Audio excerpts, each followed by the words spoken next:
We're going to finish out the Genesis 1 narrative of creation. And we're looking at, I actually talked about this today. My brain's a little shot, so you have to be patient with me. I had a verbal ordination exam this morning. So I'm ordained now, which is sick. But basically, for like 4 hours, they're like, what do you believe? And then they're like, why? Prove it.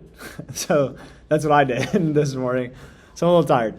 But I brought this up there, so I'm telling you guys this because the reason I'm telling you this is it shows up in real life. The Genesis 1 framework, remember it's our frame that we then read the rest of the Bible through.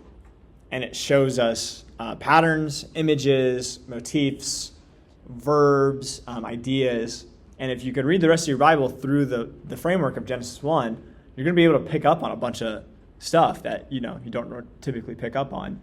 I just found this out today. I need to do more research on it. But Matthew gives a genealogy of Jesus, and he a lot of people that will poke at the Bible, they'll be like, well, he's missing a bunch. And Matthew is like, yeah, I know. You can go back to the Torah and you can track it all the way through. So why does Matthew give the genealogy that he gives? He gives 3 sets of 7 as a genealogy. That's how you get to Jesus. So he's saying, he's physically, this is where Jesus came from. And take this all the way to Genesis 1, where you get these 3s and these 7s start showing up. And there's a whole bunch of other stuff in there. And Matthew is basically saying, take it to Genesis, Jesus was there. You can take that motif, it's right here. And Jesus is the greatest David that we've ever had. So he says all that without saying any of that, which is crazy. Well, if you don't recognize it, it's names, and then you look and you say, oh, Matthew forgot stuff. And Matthew's no, I did not forget stuff. I did this on purpose to show you something. And any ancient Jewish reader would have picked up immediately. Cool, Matthew, good job. Now I'm gonna go to Genesis. I'm gonna go look at David. I'm gonna go look at all these other things.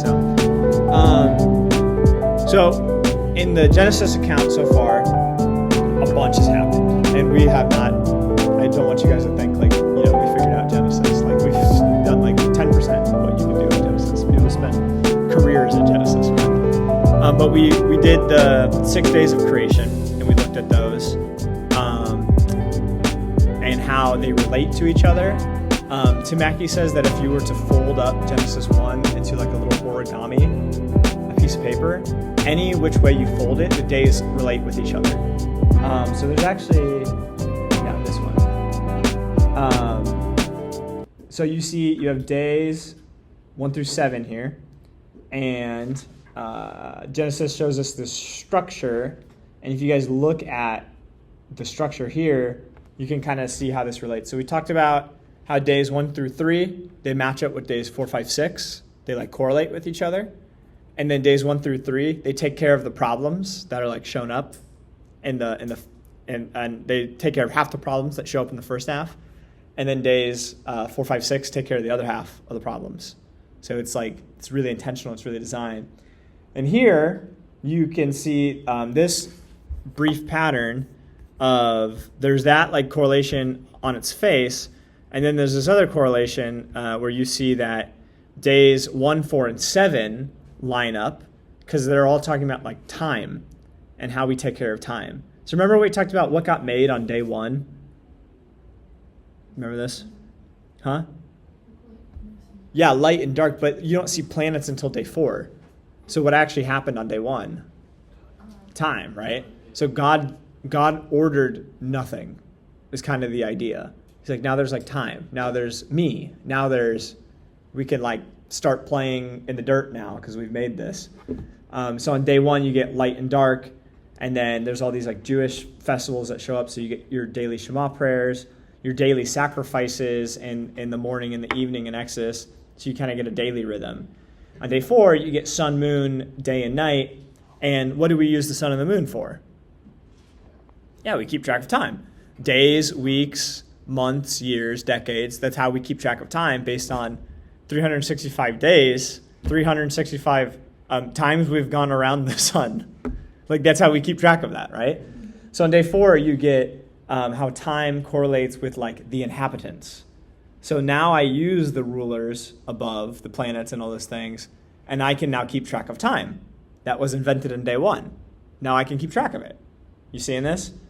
And so you'll get like annual festivals and feast days and sacrifices that show up in Leviticus. They make like a calendar off of this. And then on day 7, you get a unique time. What's the unique time you get in day 7? You get Sabbath. It's a unique piece of time. So in Jewish calendar, you Sabbath once a week. Then you Sabbath 1 week of the month. Then you Sabbath 1 month of the year. And then you Sabbath 1 year of every 7 years. So there's this like, but how do you know when the Sabbath? The sun and the moon. Yeah, right? So these things like correlate with each other. And then you see how days 2 relates to day 5. So you get the water in the air. And then on day 5, you get the birds, which live in the water. Or no, the birds, which live in the air. And the fish, which live in the waters. So they correlate with each other. And then day 3, you get dry land and plants. Day 6, dry land and plants. More dry land and plants. Okay, so you see how all these things go together. You guys seeing this? Okay. What is one of the motifs that we've been alluding to that's in days 1 through 6 that culminates in day 7? Little teaser. Yeah. Okay, maybe I said it weird. You get that these 7s are a big deal. Yeah. Okay? Oh, wait. That we had 2 triads? Yeah, you get 2 triads. So you have day 1 through 3, 4, 5, 6. But all throughout the narrative, there's been these like 7s everywhere. These like multiples of 7. So it would be weird that you would stop the days of creation at 6. But you don't, because there's the 7th, right?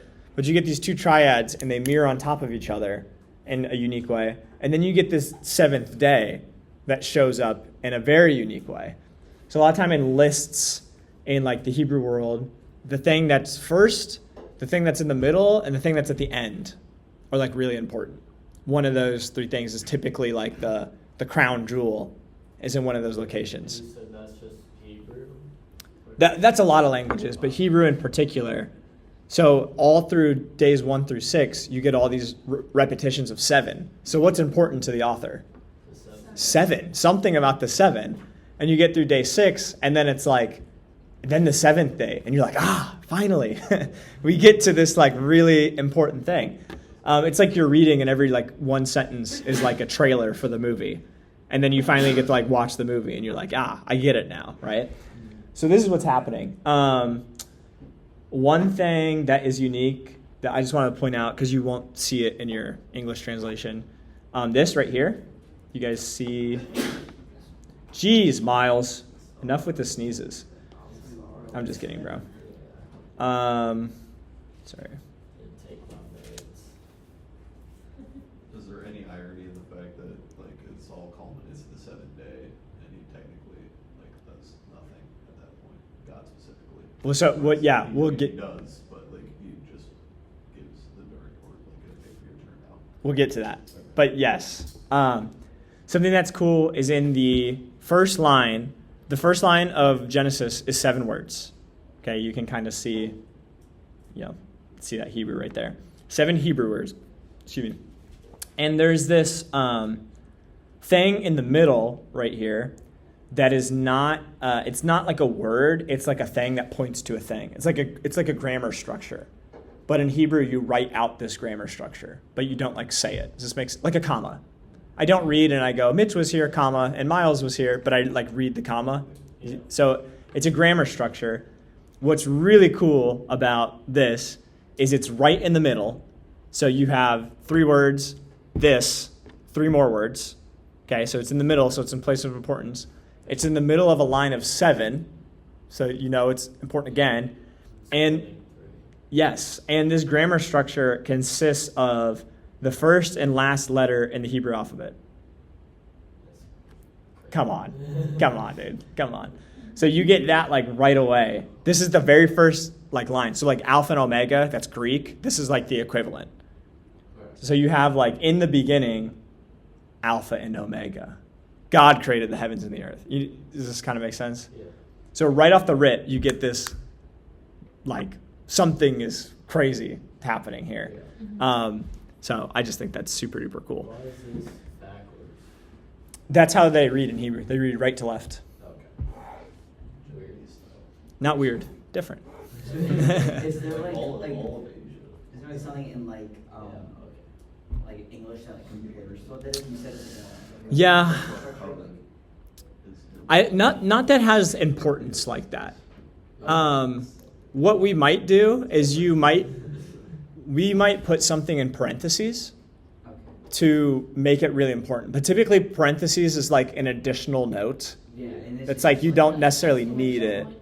It just like kind of So, helps. like what is it like? What was the purpose of N? You know, like what is it?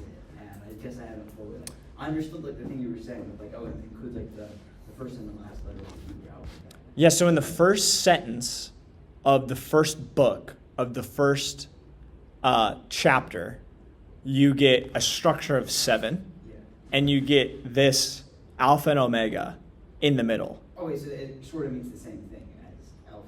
Yeah, it's this first Hebrew letter and the last Hebrew letter.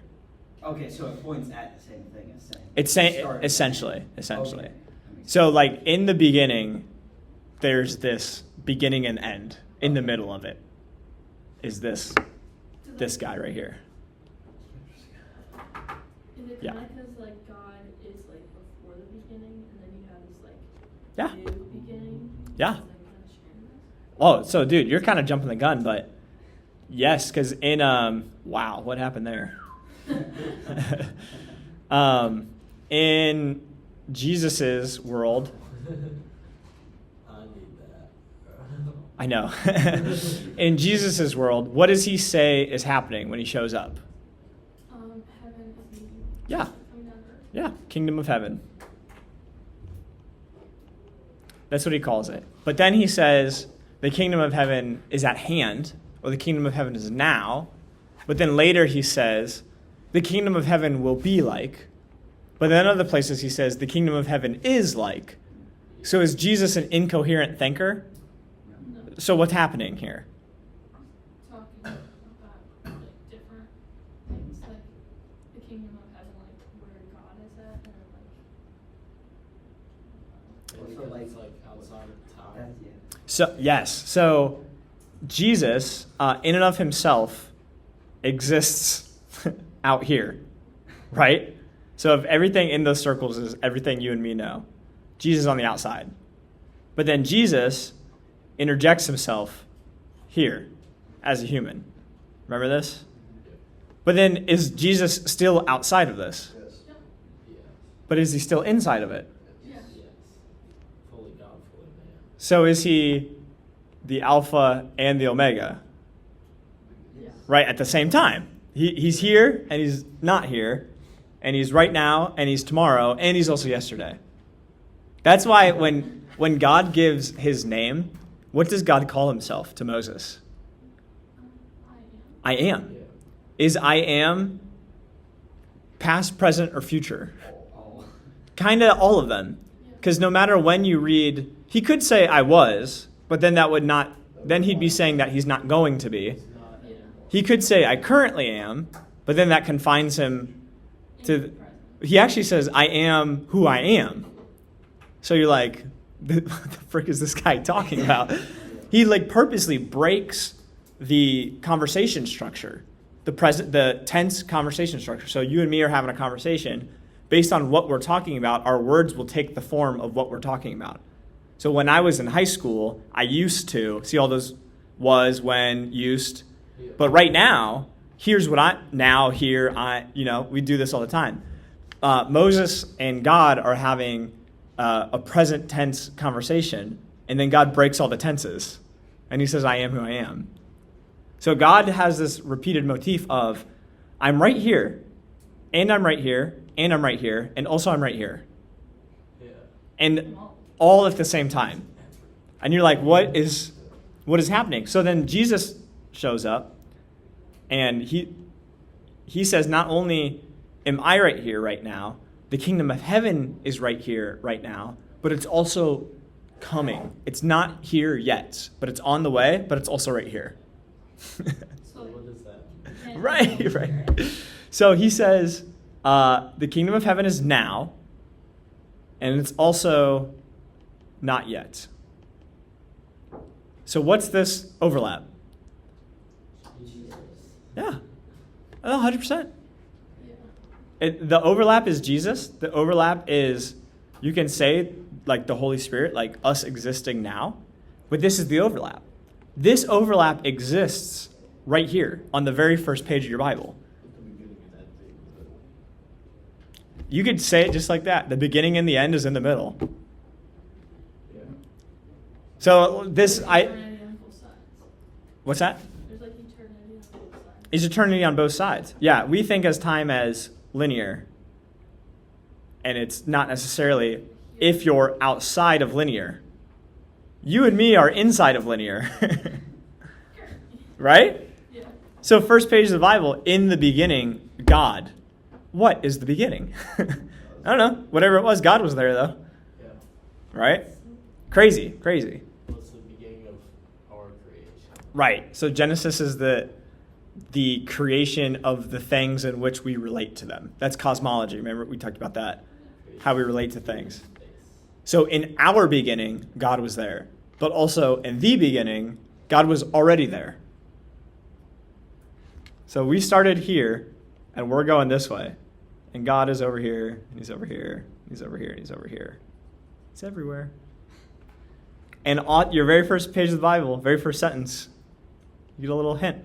You get a little hint of that. Pretty cool. Pretty cool. Cool. We didn't talk about this a ton, which is fine. But what did we talk about that? Okay, yeah. So let's look at this. I know, so much math. And if you know me, you know that I hate math, but it's really important. So again, remember, I'm going to say stuff talking English because that's what we talk. Speaking English, that's what I'm trying to say, because that's what we speak. We have to remember it's in like Hebrew, right? So that's what it's like written in. So God, in our Genesis 1 account, the word God shows up 35 times, aka 7 times 5. Okay? The word land shows up 21 times, aka 7 times 3. The word skies / rakia, remember we talked about that, those words get interchanged. They show up 21 times, aka 7 times 3. Our keywords, light and like day, like daylight, show up 7 times on day 1. Living creatures show up 7 times on day 5 and 6. And God saw that it was good shows up 7 times. So is the number 7 important? Yes. It shows up over and over and over. God speaks 10 times in Genesis 1. 7 of those times are divine creative commands for creation itself. Let there be light. Let there be blood. So 7 times God invites creation to be what it is, which is awesome. That's an awesome way to do that. Then the other 3 of those times, God is giving divine initiatives towards humanity. So humanity gets 3 unique speakings from God. Is 3 an important number too? Yeah, right? Let us make Adam, humans, be fruitful, multiply, behold, I have given to you. So God speaks 3 times directly to humans, 10 times total. 7 are for creation, 3 are for humans. Come on, dude. This is supposed to be. There's a dude named, I'm going to butcher this, Umberto Casuto, which is like the toughest name ever. He said this. He said, to suppose that all appearances of the number 7 are mere coincidence is simply not possible. This numerical symmetry is, as it were, the golden thread that binds all parts of this section together. Okay? So your author really wants you to understand 7. He really wants you to get that. He's released like 1,000 trailers for this movie that's coming up because he really wants you to get excited about it. Yeah. Tia, you had a thought or a thing? Kind of just what you said, just like remind us to think that like some of like the 7 being things is like a coincidence. Not that it is, but like I don't know. But it can't be. I mean, Umberto Casierto would really disagree with you. It's just like, it seems like kind of funny that it's like 21, 35, and like, that it like multiple. I don't know, but like it makes sense. Yeah. Like I'm not doubting it, but it's just like my mind like doesn't. It's maybe more difficult for us to understand because when we first read it, we don't see it. Uh-huh. Yeah. We have to go back and see it. Mhm. A Hebrew mind would be almost conditioned to see these things. Yeah. And so they'd be like playing on them right away.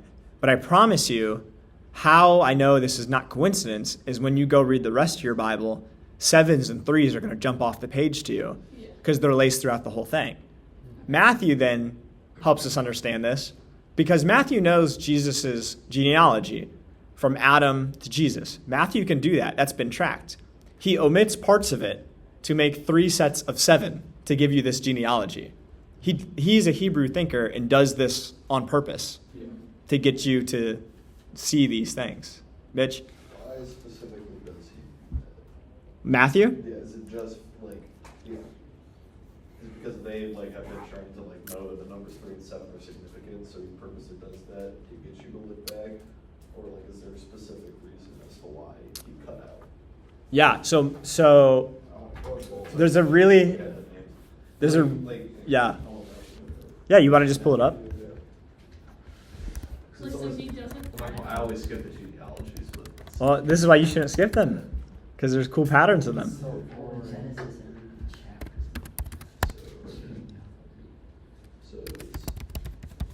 So he said he goes from the descendants of King David. Yeah. To Abraham. So it goes Abraham, Isaac, Jacob, Judah. Oh, sorry. It's 3 sets of 14. It's This is longer. what's the math on that? 3. Each set has 2 sets of 7. Yeah, so that's 42. Yeah. So it's 3 sets of 14. 3 sets. And then 14 is just 7 times 2. I mean, yeah, he Sorry. goes- I mean, yeah, like if you like break it down like that, but I still don't like. Okay, so here's All those listed above include 14 generations from Abraham to King David, 14 from David's time to Babylonian exile, and 14 from the Babylonian exile to the Messiah.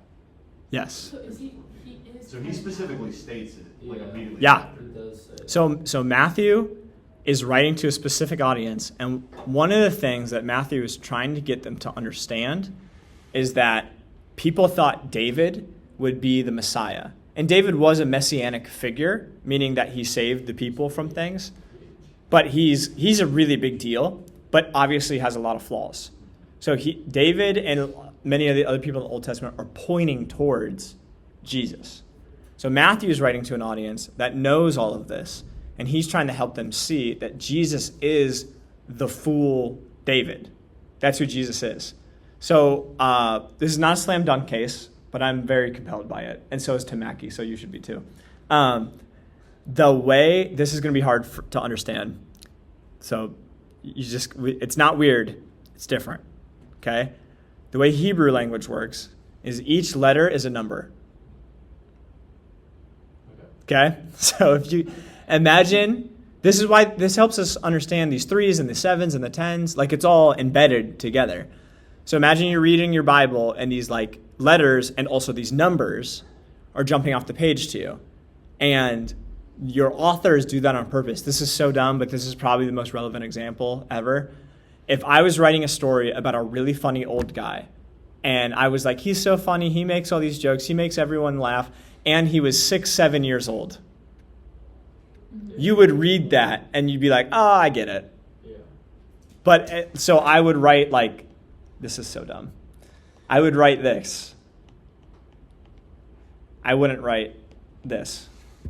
Okay? So in That our way you don't read it as 67, you read it as So 67. it's Right. not the actual, I thought you meant by like letters being numbers, it's like the actual character of Yeah. a letter. well, so yes, that is what I mean. I'm giving us maybe an example to help us get our minds around it. Yeah. So this is, again, this is not a slam dunk case. Let me make sure. Let me find this. So does that mean there's words in Hebrew that have like 3 and 7 and are significant? Yes. Could also be like a lot of languages, like ours, like 67 is literally the. Like Okay. 67 is the number 6 and 7 together. Not all languages have that. Like some, Mhm. it's I mean, I'll just do Mandarin for example because I know it. That'd be 6, 10, 7.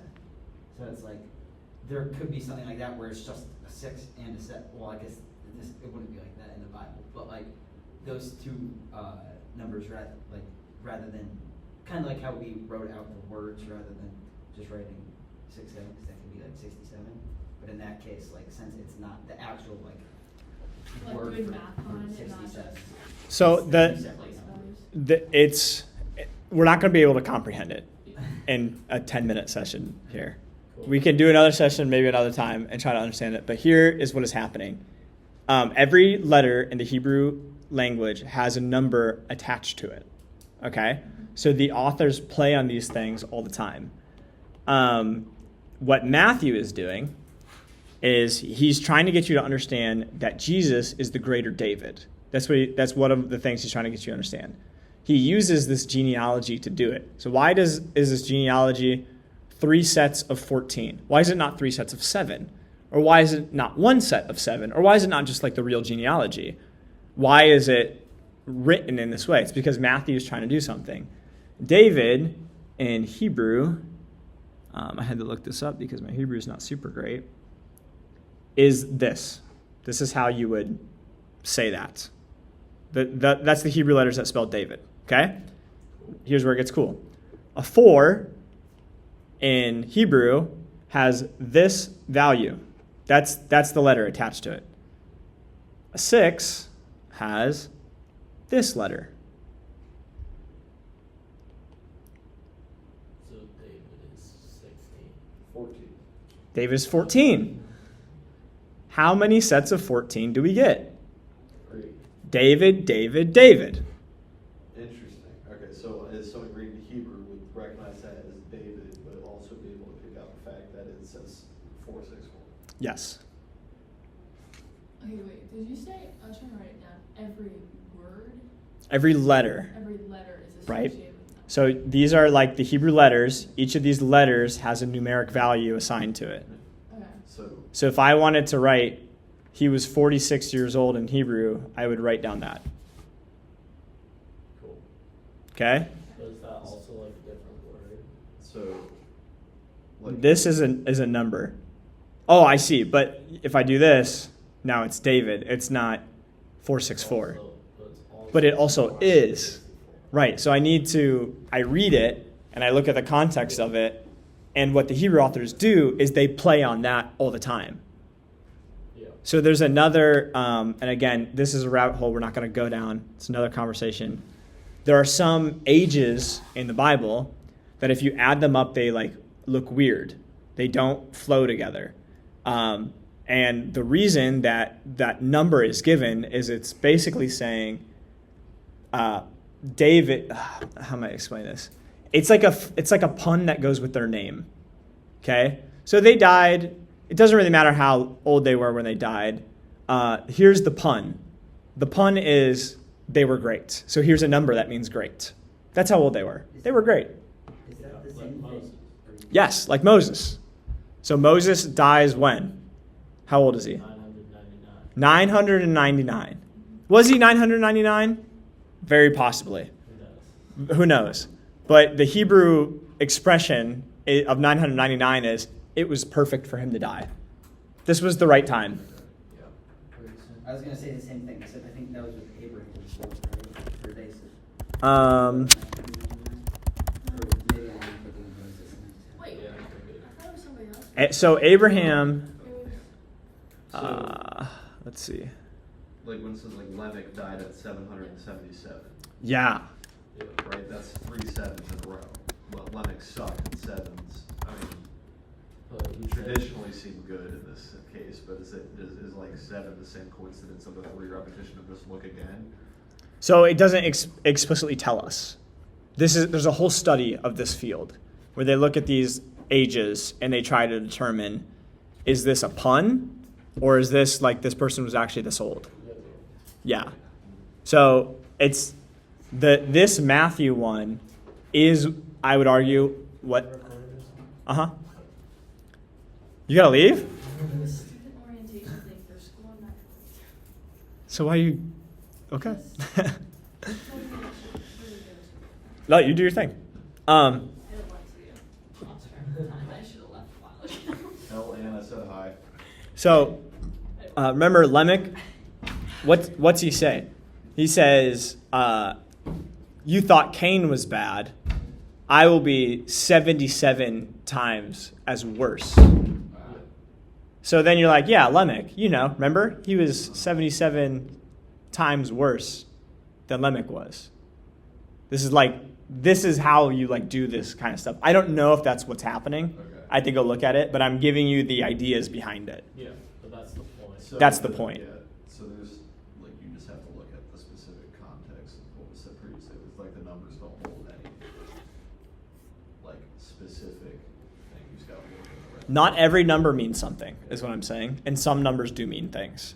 We have to do the hard work of figuring out which is which. Well, the reason why 7 means so much is in Genesis 1.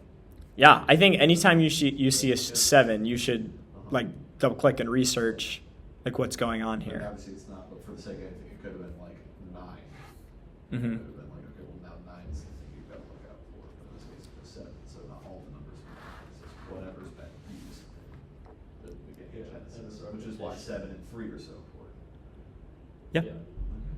So, Which Genesis 1 shows us. Yeah. That it helps us look for these things and then they show up later. does this concept of David and the words or the letters meaning numbers relate to Genesis, or was that just you telling us why the 14 The significant in Matthew? we got here because we were looking at the significance of 7s and showing how even the New Testament authors read the Bible and they understand this and they utilize it. So then when Matthew is trying to tell you Jesus is the Messiah, he does it in a way that you Hebrews can understand by using 7s, by using David, by using the language. And in the genealogy of Jesus, he yells, David, David, David. So, The greater David is what he's saying. when you read this one, it says, for those listed above included 14 generations from Abraham. So it'd be they included David generations from Abraham to King David. David from David's time to Babylonian exile, and David from the Babylonian exile to the Messiah. So Yeah. 3 times David. You thought David was good? This guy's 3 times David. You get what he's saying? Yeah. All right. Cool. Good exercise. Good.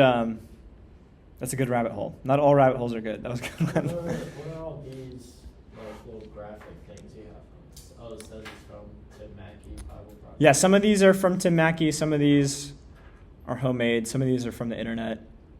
We'll get there, Miles. Jeez, bro. Jeez, dude. I know you do. Because I know this isn't just all you.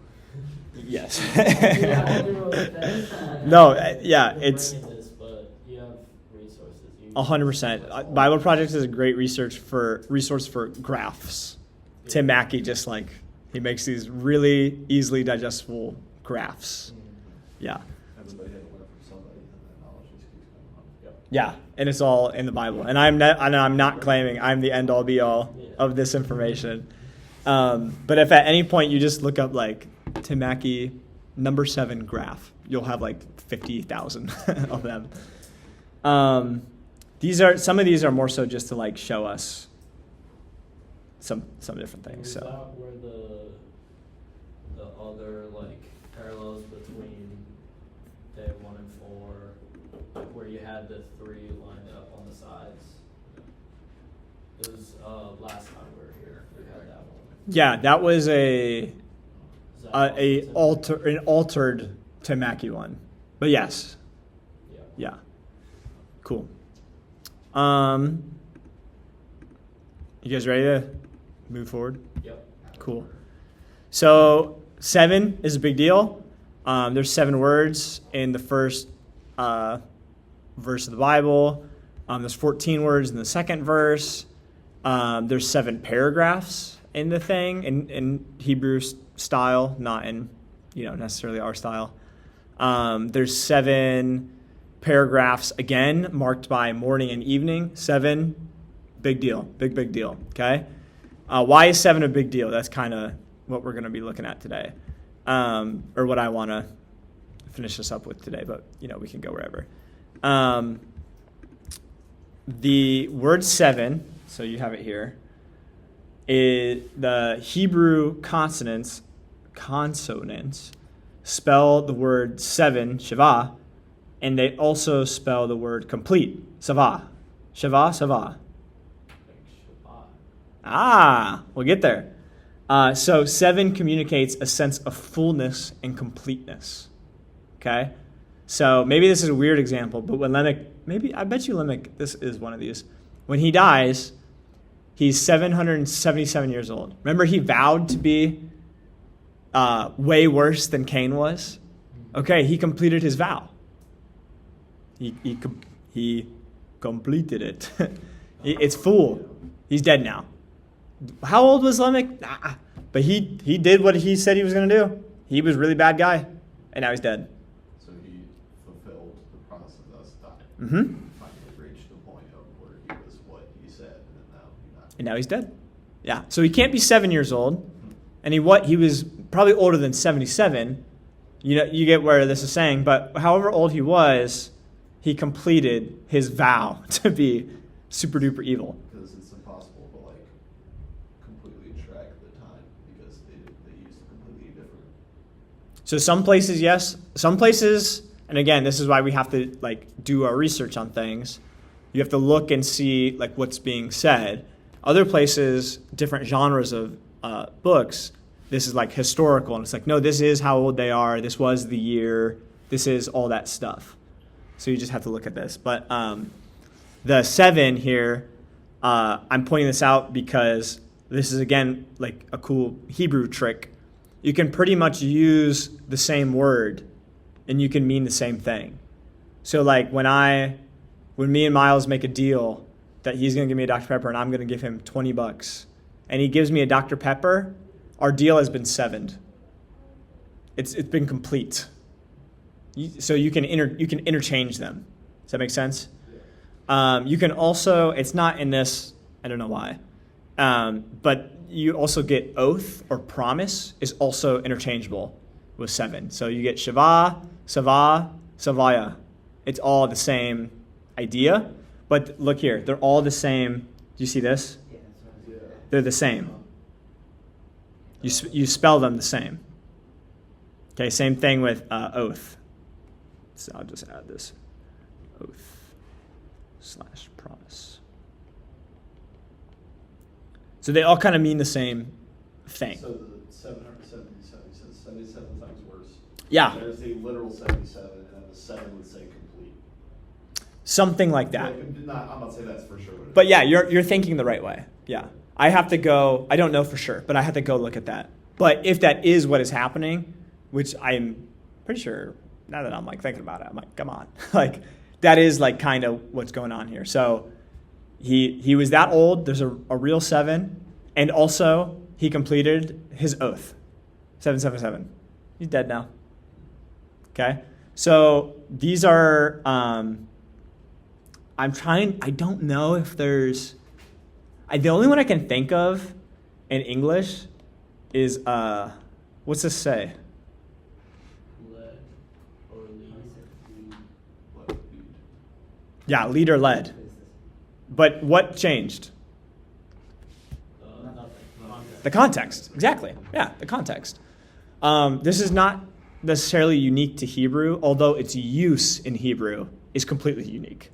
Other languages have stuff like this, but Hebrew is off the charts creative using this kind of thing. But yeah, does this make sense? I think it's called a hominin, is what this is. Like a word Yeah, that it's like means the same different thing. things. It's the same word, but it means different things based on. Yeah, there's some stuff you just Yeah. have to What's do. a? Does this have to do with the fact that it's like poetical in its nature? Because like,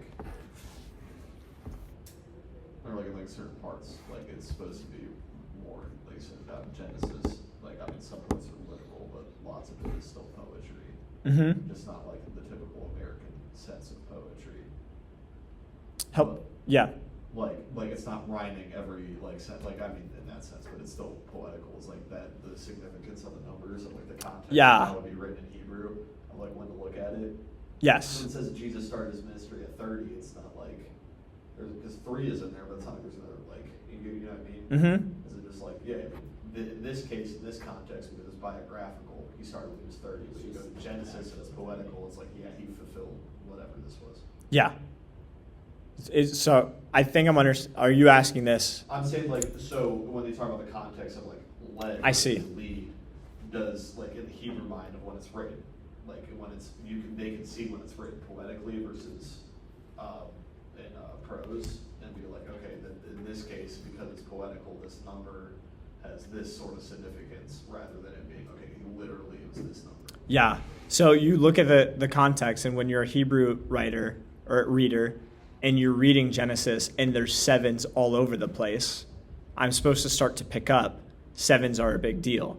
Am I saying that everything is 7 years old or 7 days old? No, not necessarily. But I'm looking and starting to see, okay, these are turning into these, are turning into these. These oath, whatever's happening, it's being full and it's being complete. And the number 7s are helping me realize that. Does that answer your question? Yeah, that's what I said. Like the context of it, like, and rather than being like, okay, in 7 days he did this, 7 days, they would then see it and go, wait a minute, maybe not specifically, completed creation. Yes. Complete like that. Yes. Okay. Yeah. So maybe 7 days. Highly possible. I'd argue yes because of the bookends of there was evening, there was morning, there was the next day. That's a specific time gesture that's being happening. So I would argue that. But you're completely correct when I'm looking at the context and I'm saying, but that's not what the book is trying to get you to see. The book is trying to get you to see complete. All these 7s, it's 7, 7, 7, 7, it's complete. Whatever it is, it's complete and it's full and it's good. Yeah. Yeah. And you want to know, this is a, what should I call this? This is just an Isaac theory. Jesus starts his public ministry when he's 30. You know how long it lasts? Died at 36, right? 33. Oh, 33, it's only 3 years, okay. 3 years. Oh. And then Jesus is coming back. 3 3 days. 3 sets of 3. Pretty cool. Pretty cool. It's not nothing. And then like it's supposed to just trigger in your mind, this is not nothing. You should go figure out what it is, but it's not nothing. Yeah. So Miles brought this up. Does this make sense? Any questions on this? Cool. Let's see. Miles brought this up because he's a smart guy. What does this have to do with 7? With the Sabbath, okay? So if we go to, Genesis 2.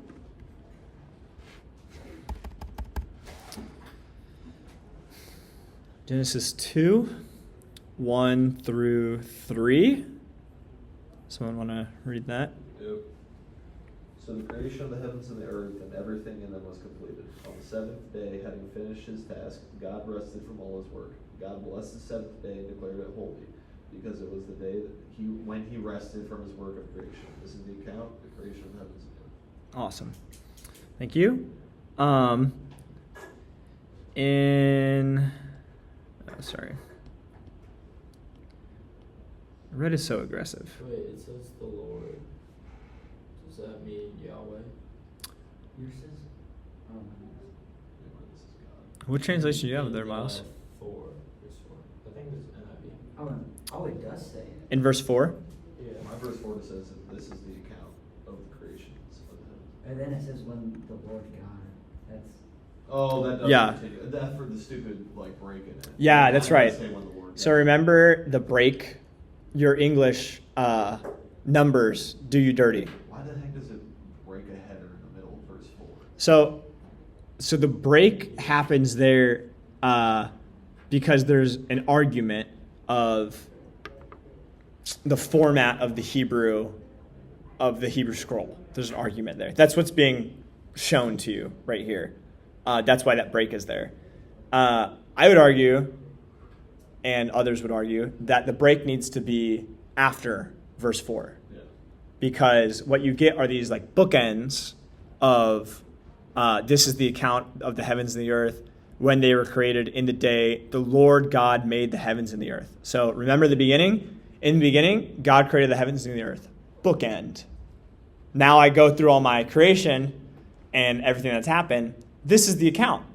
It's the argument of this was the account of how everything did versus the following is the account of how everything did. Does that make sense?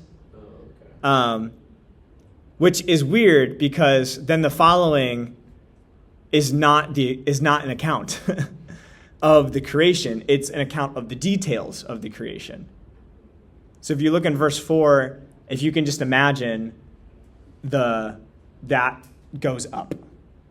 Does that make this Yeah. tracking? Yeah. Okay. I wish I had a picture of it. I could draw it out, but yeah. So yes. Which is cool. Which is really cool because then the word Yahweh gets dropped for the first time, Yeah. which is really cool. But why we break it there, I'm not sure. That's a whole other conversation. Reason we're looking at this, so Genesis 2, 1 through 3. Thus the heavens and the earth were sevened. Right here, okay? Yeah. They were, why is this so thick? What the heck? Thus the heavens and the earth were sevened. They were Shva, completed, okay? And all their hosts. So that's another thing. On the seventh day, God seventh his work, which he had done. And then he seventh. He Shabbat, okay? So this is a Hebrew word, Shabbat. It means to stop, okay? We're going to get into, there's two words that nuance off of each other, which is just so cool. But on the seventh day, he stopped. What was he doing prior? working. Creating, working, and now he's done. He stopped doing that. And on the seventh day, from all of his work, which he had done, God blessed the seventh day and made it holy. Sanctified it is the old word. Made it holy. So do you guys remember what holy means? Set apart. Very good. Very good. So God sets apart seven. Yeah, like he didn't. Which That's just even more highlighting if you didn't pick up. If you didn't get it, that's like, get it. That's like now I think I'm just like, okay, if you couldn't pick up the fact of the repetition of 7, it's like, okay, well, he just set apart 7. Yeah, And so that's like the final. totally. Because that's where it cuts off and it goes into the story of Adam. Yes, then we move into a new scene. New scene. So Yeah. It wraps up by God setting the word 7. Yes. Because he, Shabbat, rested from all his work, which God had created and made. 1, 2, 3, 4, 5, 6, 7. How many rests are in there? How many sevens are in there? 7. So cool. 1, 2, 3, 4, 5, 6, 7. Sorry. No. I'm getting ahead of myself. Miles, you keep me so honest. I thought I just missed Yeah, something from it's another just because day. you didn't Yeah. say that earlier. Like when you're defining Yeah. different meanings. And when I make the notes, I have a certain flow, and then I go to do it, and a different flow comes up because you guys are like, "What about David in the 14th?" And we like go over here. Say they shut up. No, I love you guys are killing it. So Shabbat. So he rested. He Shabbat stopped, rested in our day of 7. 7's an important day. Yes, very very much so. Somebody go to Joshua 5:12. As I pull up yet another translation of the Bible on my computer. I have like 7. That's actually hilarious. What's the middle one? Actually, my Gmail is right in the middle of my tabs. You guys actually just spell out all of Genesis. I need Is to that, like, delete also- a bunch of these.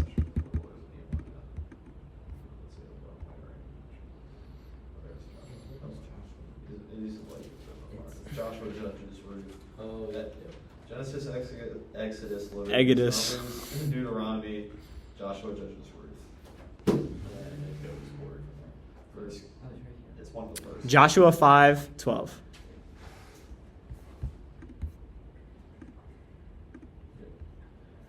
No manna appeared that day, and it was never seen again. So from that time on, the Israelites ate from the crops of Canaan. What translation do you have? NLT. Funny. Say it again. No manna appeared that day. Funny. Okay, what's yours? I didn't pull it up. Oh, sorry. So, That's so funny. okay, this is like a. Verse was Joshua what? Joshua 5:12. This is before we get into this. This one, like, so when he talks about like David, he says that. Is there no reason why like after David, that's when a majority of the prophet like books come into play? Yeah. Like because One of the reasons, but yeah. just the point is like okay, it wasn't David. So the whole, this is a different Correct. class, but no, I get you.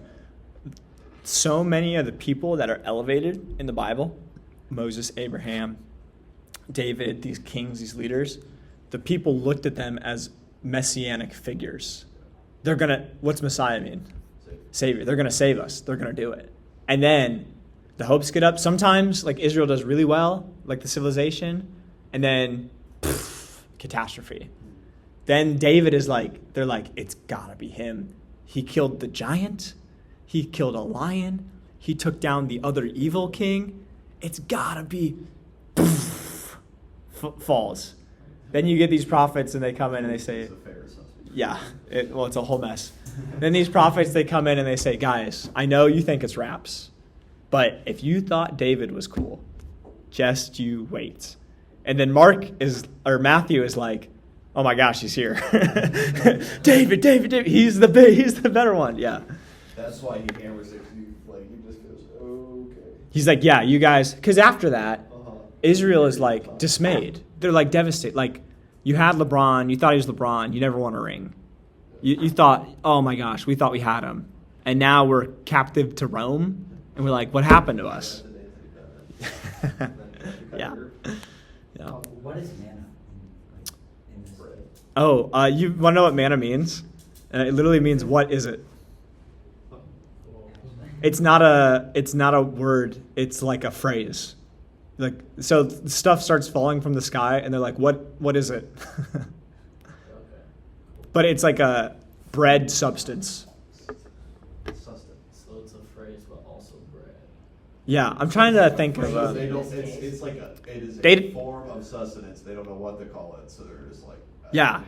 it's not quite bread because there's a word for bread, Yeah. and they don't use it. So it's like this. They're like, remember like that stuff that fell from the sky? Manna. Like, what is it? I'm trying to think of an English equivalent. It's like a whatchamacallit? Oh, that's a good. So What is a whatchamacallit? I don't know. Whatchamacallit. What's that? Oh, what does it mean, like, in a sentence? Like, So when it's manna means what is it? The it is the manna. So what is it referring to? There's God makes a bread substance fall from the sky, and they don't know what it is. So they're like, what is it? And so then it's just like what they call it. They're like, it's a whatchamacallit. And at this point in Joshua, they would have known what manna was previously from. Yeah, they look back at the Exodus account, Exodus. Yeah. and So they and would they're know, like I said, like they would understand what it is, but they still don't know, like they still don't know what it is. Yeah, they just start calling it manna because they're like, we're not sure what it is, It's the it. but it's The it just it's the falls it. back. That thing. It's the equivalent of saying Oh, wait. that thing that fell from the sky.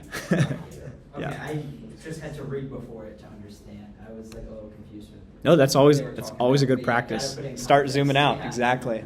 If you're confused, just start zooming out until you're not Yeah. confused. So Joshua 5:12. Who's got that? Okay, sure. The manna stopped the day after they ate this food from the land. There was no longer any manna for the Israelites, but that year they ate the produce of Canaan. Yeah. So the manna. What'd the manna do? Verse 12. Stopped. The manna Shabbats. No man appeared that day. Yeah, yours is weird. And That's it just was not never- correct. never seen again. Yeah. So that's Well, it says there was no longer any manna for the Israelites, so that's like. The manna ceased on that day after they I hit. love how myself. No man appeared that day. Yeah, it was never seen again. Like it gives you like not that day, but like implies that it could in the future. That immediately just. So what NLT does, I was just explaining this to someone yesterday. NLT, remember our spectrum of translations? Not like the older NLT. And NLT is more on the concept. So sometimes NLT will paint in the context for you, which is good because you can understand it. But then sometimes, like when we're doing a word search, you like miss it because they might have changed the word to fix the context.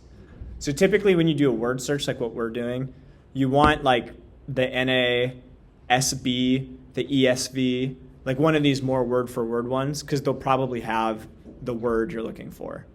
So the word we're looking for is, Kenny said stopped. What's yours say? I think I have the same. Oh. So the NASB says the manna ceased on that day. But the manna stopped. The manna Shabbat. No more. No more manna. We're done. Okay. I point that out because it helps us understand like what God does. He stops. No more of what we've been doing. We're done. We've stopped. Then, this is important here, then God blessed the seventh day and made it holy. Why? Why is the seventh day blessed and holy? And why is it blessed and set apart? Keep reading here. You guys know this word. Because. Because he rested. Because he rested from all his work that God had created and made. So, yeah. All right. Because the seventh day he doesn't create anything, but it's included in the days of creation. Or does he? Oh, Oh, I mean, he. Is that, Yes. Okay. Miles. That's what he does. He creates a practice. He creates a invitation. He creates a opportunity for Shabbat. That's what he does. So is God tired? Does God need to stop doing things? No. Does God get sleepy? No. God right here, he's not like, whew, that was a lot. The Chaos Dragon and the lands and the Rakia. Oh, the Rakia was like a night. He's like not like, oh, my back hurts. What's he doing? He's creating a day. And a day is an opportunity for something. It houses something. Remember? Remember our structures of days 1 through 3, they're a house for something. And then 4 through 5, he fills the house. Okay? So every this is tracking? If we need to go more into detail with something, you guys just let me know. All right. Okay? So just stop me whenever. So on his days of creation, he builds a house, and then he puts something in it. And then that thing is supposed to live in the house. Okay? Okay, so when he sets apart the seventh day, supposedly it's going to be the Sabbath, the day of rest. Mhm. God doesn't need to rest, but he does it knowing that humans would need to because we can't handle like a constant, like, you know what I mean? Yeah. Like, if we're going to be in charge of anything, he knows that we need actual rest because we can't solely. The fact that turned into a perfect square is Crazy. Oh, hammer. Oh, I did one too many. I wish there was an error that sent me forward. Yeah, why is there only that? I don't know. Thank you. Dude, you're such an amazing artist. I just like literally need this, or no one would ever understand what I'm doing. Okay. So you have days 1, 2, 3, 4, 5, 6. Okay. Imagine this imagery. This is something that has been helpful to me. Then you have. Oh, that sucks.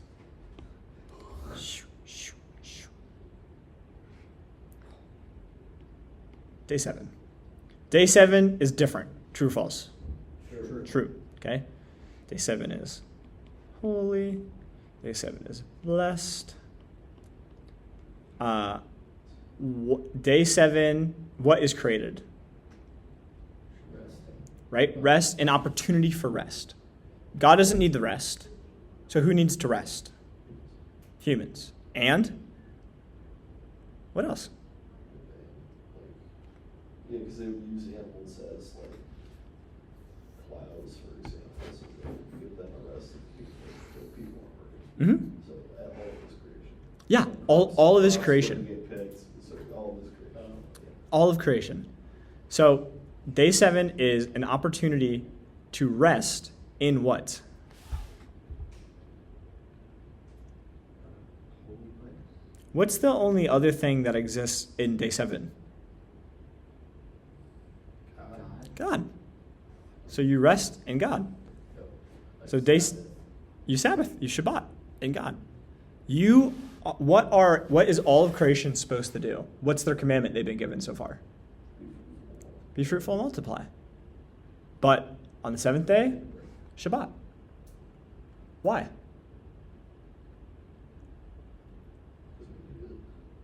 Well, then there's no sin. We're not as fruitile as we are now. Right? So think Genesis 1 and 2. Genesis 3 is when the fall happens. It hasn't happened yet. Okay. So all the ramifications of sin don't quite exist. Although you are correct that God is all-knowing, so he makes this form. Yeah, but we are in our sandbox is Genesis 1 and 2 right now. Let's try not to get out of it. Isn't this like Yeah. God then? Yeah, what are we resting in? God. His presence. So I'm commanded to be fruitful and multiply. I'm resting in God. Why am I Shabbating? Why did I stop what I'm doing? So you Be with God. Yeah. So I can be with God. And what can I realize about my fruitfulness and my multiplication? It's from God. It's from God. It's still happening. And I'm not doing it. Yeah. Because I've Shabbat. I've done what God's told me. I've stopped. That's what it means. So now in day 7, I realize that days 1 through 6 are all in the house of day 7. And everything in days 1 through 6, Shabbat in day 7. So God says, be fruitful and multiply. But then God says, but then remember, I make you fruitful and multiply. God says, rule and reign. But then remember, I let you rule and reign. You guys see this pattern here? So it's a good amount of inference into the text because it doesn't explicitly say these things, right? But remember, we have to read the whole pattern. And the whole pattern is 7's a big deal, 7's a big deal, 7's a big deal. Because every day of creation, there's 7 patterns, right? You guys remember all this? So there's 7 here, there's 7 here, 7 here, 7 here, 7 here, 7 here. In fact, there's multiples of 7 in all these creation patterns. So when you are doing what you're supposed to do, don't forget that 7 is the one that's helping you do that. The rest. The Shabbat. Presence. The blessed, set apart presence of God is what allows you to do days 1, 2, 3, 4, 5, and 6. Because I know 7's important, and then all of a sudden I realize 7 is built into every other day.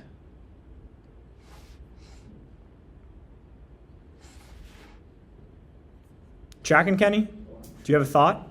Looks like maybe you have a thought. Process. Taking it in? So this is why they so heavily enforce the Sabbath. Yeah. Yes. So that's where we're going next. And how do I know this is true? Well, we're about to read the rest of the Bible that is like, in case you missed this, you better get with the program right now. So obviously, like, you should need sleep, rest, all that stuff. But like, and when you break it down and you talk about the Sabbath, it's not purposeful of saying like just sit on the couch all day and say, "Come be with me for the day." Yes. That's the purpose of this. Yes. Let's take a brain break, and we're going to come back and we're going to ask this question: what's the purpose? And we're going to jump into all of it. So does like the specific full day of the Sabbath still apply? Like there can be we all need like one specific day of the week. Is it a specific day of the week? Is that why we have church on Sundays, right?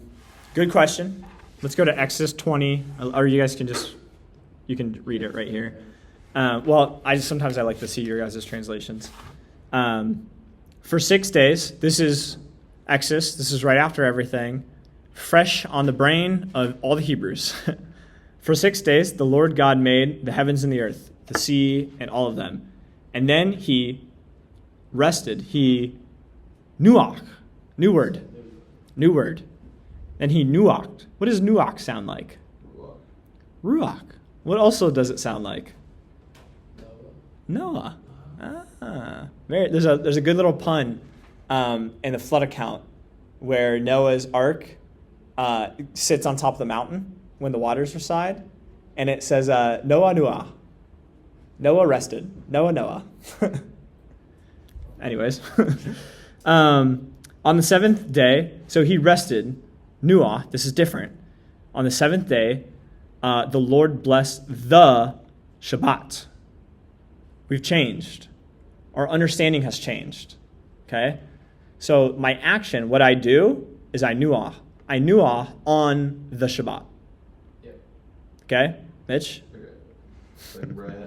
Just my eyes drifted and I caught this immediately, but Exodus 21, it goes into the treatment of slaves. If you buy a Hebrew slave, he is to serve for only 6 years, set him free in the 7th year.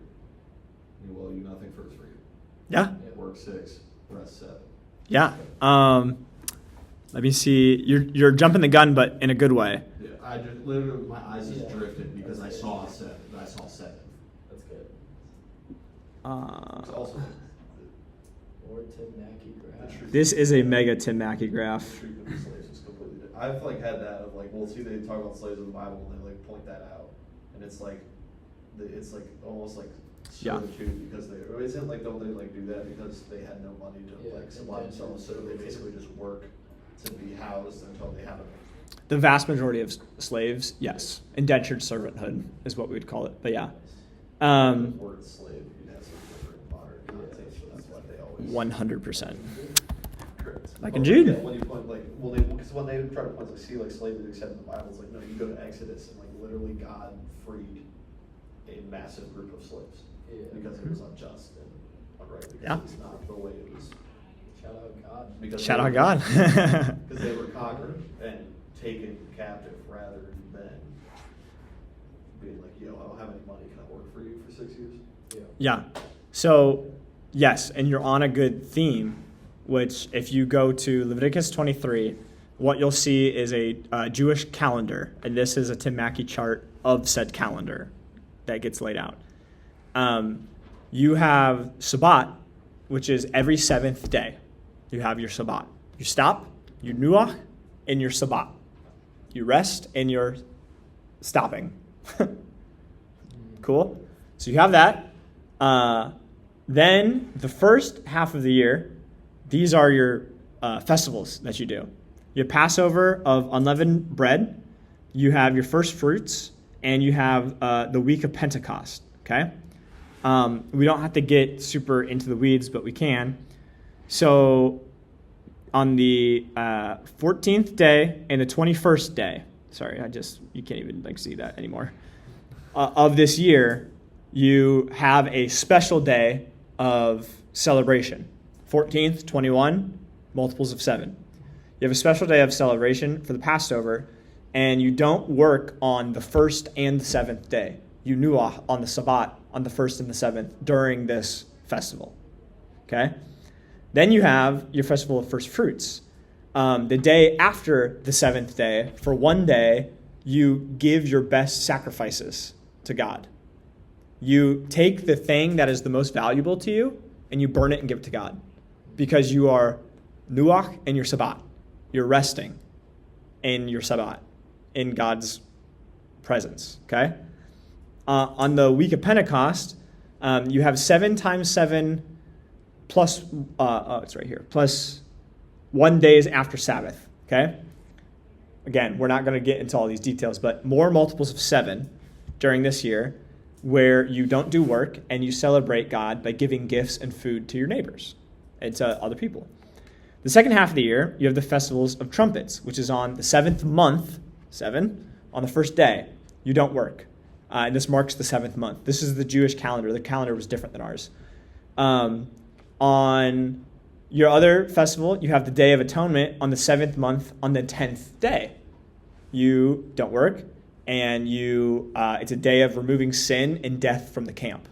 So again, you read Leviticus 23, you can get into all these details, but you take all the dead things outside, you do all the things you need to do to repent of sin, you are making your space clean again. It's kind of the idea. You're atoning. And then on the 7th festival, on the 7th month, for 3 weeks of the 7th month, for 1 week of the 7th month, you have the Festival of Tabernacles that lasts 7 days. And there's no work on the 1st or the 7th day. And this is celebrating God's provision in the middle of the wilderness. Okay? So you get this 7 days, 7 months, 7-year cycle of the Jewish calendar, all revolving around what? 7. Sabbat. It's all revolving around this. Genesis 1. So every, I'm going to butcher this, but something along these lines. Every 7th day, you Sabbat. Every 1 week for the month, you Sabbat. Every 7 months, you Sabbat for a week.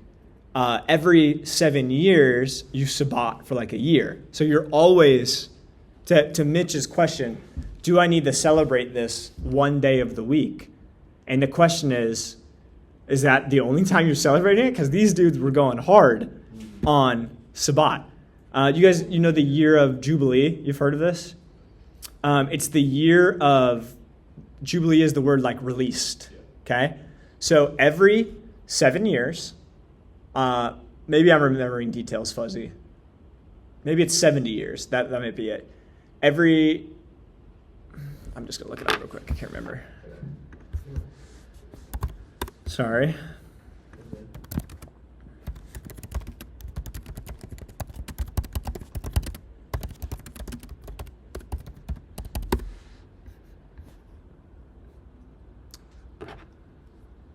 Okay, sorry. So every 50 years on the 49th year. So you have 7 cycles of 7, 49th year. Tracking? Yep. You set all of your slaves free. Crazy. Yeah. Crazy. You jubilee them. You release them. And there's another one. I can't remember. Oh, I do remember. I forget what it's called. Every 7 years, on the 7th year, you do not work your land at all. No farming. That's a big deal. This is an agricultural society. That's a big deal. And the reason is because you nuah on the Sabbat. You rest in God because He owns your slaves. He owns your land. He makes you fruitful and multiply. You don't do that. And you need to remind yourself of that, according to the Jewish calendar, every week, every month, every year, every 7 years, every 50 years. You need to remind yourself of these things in drastic ways.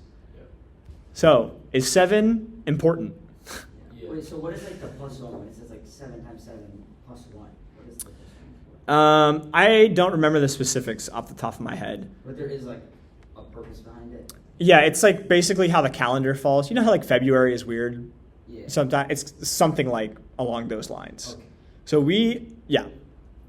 that's that's a whole rabbit hole, but it's that idea. Yeah. Yeah. Does that make sense? Where did they get all these specific traditions on these days? Like, was this God telling them that, or what's? A lot of it is God telling them that, and then a lot of it is them remembering what God did for them. So like the Feast of Tabernacles is remembering how God provided for them when they were in the Exodus, when they were in the wilderness. So it's just like a holiday that they made, sort of. It's some of them, they're all like based out of Scripture. They're not just like, hey, it'd be fun. They're all based out of something. Some of them are like very specific, like God told you to do this. Some of them are their rulers or their prophets had a vision or an inclination or conviction from God, and they installed these things. Yeah. But think about these. These are not economically prosperous activities, right? It's very sacrificial. But who is their king? It's supposed to be God. Yeah. They're supposed to rest in God. So when everyone else is out there fighting for resources and lands and slave, Israel is giving up resources, land, and slave. And the promise of Yahweh is, if you do that, I will actually give you more land and resources and people. Yeah, like tithe. Yeah. Because it's not yours anyways. It's Yahweh's. Yeah. So Yahweh sabbats to teach you to sabbat. Stop. Rest that God is enough. In fact, rest so much so that God is enough that that all of your days fall inside of Yahweh's Sabbat, of Yahweh's Nuah. Tracking? Yeah, so like the specifics like go based on like in terms of like when specifically this needs to be practiced goes based on like the culture. And sometimes God.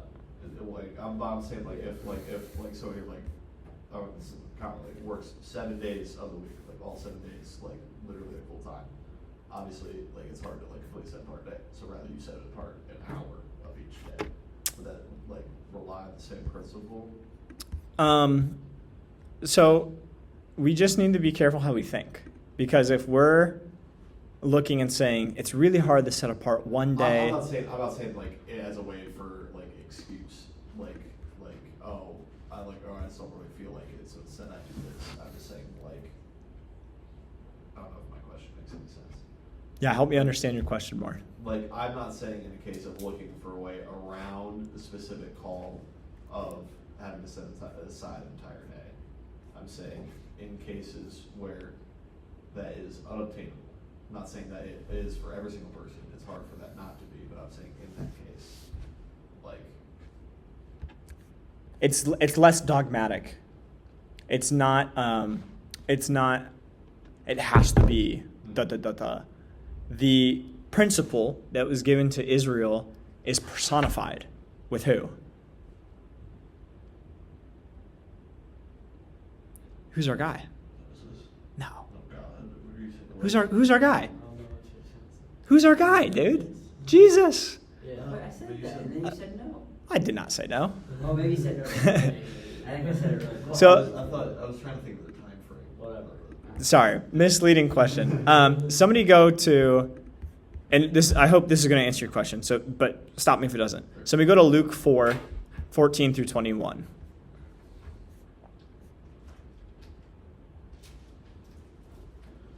Four. Through what? 14 through 21. Then Jesus returned to Galilee, filled with the Holy Spirit's power. Soon he became well known throughout the surrounding country. He taught in their synagogues and was praised by everyone. When he came to the village of Nazareth, his boyhood home, he went as usual to the synagogue on the Sabbath and stood to read the scriptures. The scroll containing the message of Isaiah the prophet was handed to him, and he unrolled the scroll to the place where it says, "The Spirit of the Lord is upon me, for he has appointed me to preach good news to the poor.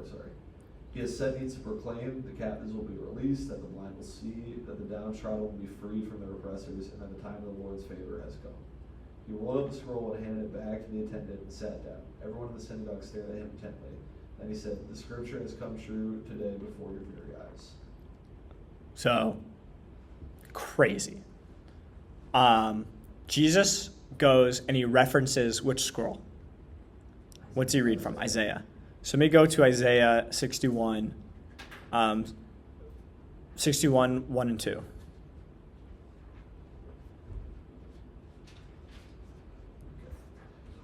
The Spirit of the Sovereign Lord is upon me, because the Lord has appointed me to bring good news to the poor. He has sent me to comfort the brokenhearted and to announce that captives will be released and prisoners will be freed. He has sent me to tell those who mourn that the time of the Lord's favor has come, and with it the day of God's anger against the rebels. So Jesus shows up to synagogue on what day? Sabbath. On the Sabbath. One of the motifs that Luke is trying to communicate is that Jesus is the Sabbath. It's really cool, but hang with me. So Jesus shows up to the synagogue on the Sabbath, and Jesus is like there with his homies. Remember, where's Nazareth? It's his hometown. So you got a village, 500 people. Jesus is there with the homies. He goes back to his church, and they're like, "Jesus, yeah, you want to like share?" And she's like, "Yeah, I know, share." And he gets up and he's like, "Give me the Isaiah scroll." And they're like, "That's the big one." So they like go over, they like unravel the whole thing. There's this thing. And Jesus starts to read. And he says, "The Spirit of the Lord is upon me." Is the Spirit of the Lord upon Jesus? Yes, in a very different way. He anointed me to preach the gospel to the poor. Did Jesus preach to the poor? Yes. He sent me to release the captives, to jubilee the captives. Okay? What happens on every 50th year? The year of Jubilee. On like the 50th mega Sabbath, we set everyone free. So Jesus says, yeah, I'm here to set everyone free. I'm here to recover sight to the blind, to set those free who are oppressed, to jubilee those who are oppressed, those slaves that are oppressed, slave to blindness, slave to sin, slave to all these other things. I'm here to set them free and to proclaim the year of the Lord's favor. That was like a nickname for like the year of Jubilee. To proclaim this, the Lord loves you. You are all Sabbathing. Even if you are a slave, the Lord loves you, and he sets you free. Then he closes the book, and everyone's like, "Oh, dude, or the scroll." Everyone's like, "Dude, that was great. That's one of my favorite scrolls. I read that all the time." And then Jesus sits down and he says, "Today, that scripture is fulfilled, and you are hearing it." And everyone's like, "What are you talking about, dude?" So Jesus looks and he says, "You know all the things that the Sabbath promised you, that you would be set free, that God takes care of you, that you can rest in him. All these things that the Sabbath promises you will be delivered to you today with me. They are being delivered to you. I have the Spirit upon me. I bring good news to the poor. I set free the captive. I release the blind. I bring the Sabbath liberation to everybody."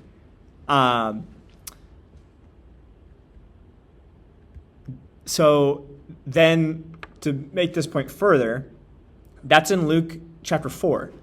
Luke chapter 5 through 9 is Jesus doing exactly this. What you'll see on occasion after occasion, on the Sabbath day, Jesus will set people free. He heals a leper. He heals a paralyzed man. He heals someone with a deformed hand. He heals the Roman centurion's servant. He heals a grieving widow and a mother. He heals a blind, a leper, a lame, a deaf, and a poor person, like all in like one verse, which is like crazy. He forgives and releases a repentant prostitute. He forgives and releases demons out of a demon-possessed man.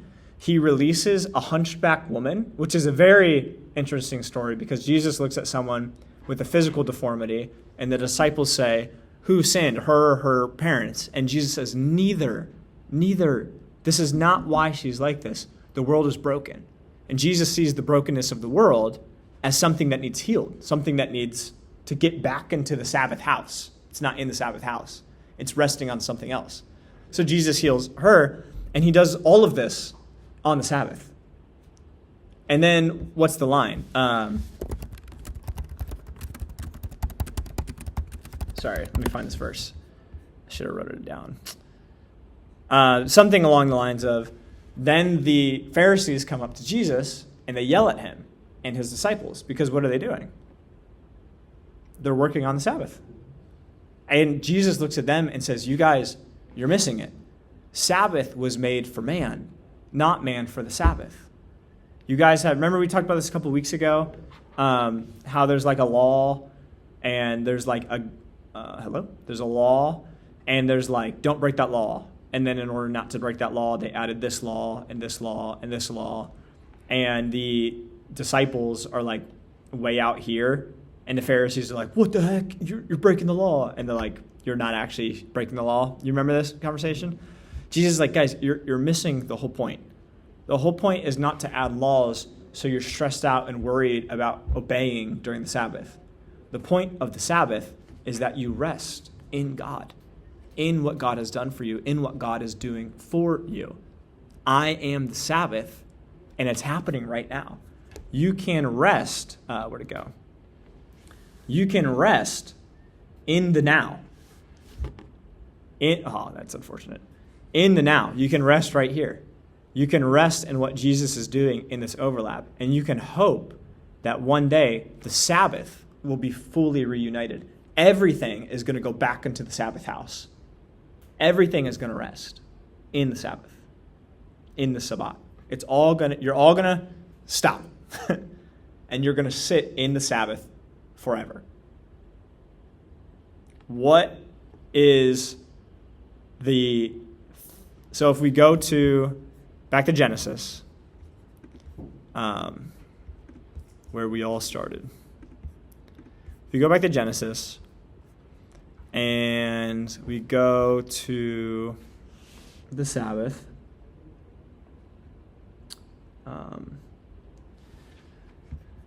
we go back to our Sabbath. What is missing that we're so used to seeing? And God said it was good. Uh, Did he say that? So, what's happening? Yeah. So heavens and earth were completed and their hosts, and by the seventh day God completed all his work, which he had done. And he rested on the seventh day of all his work, which he had done.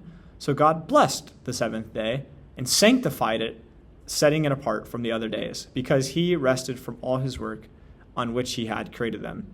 This is the story of the heavens and the earth when they were created in the day that the Lord God made the earth and the heavens.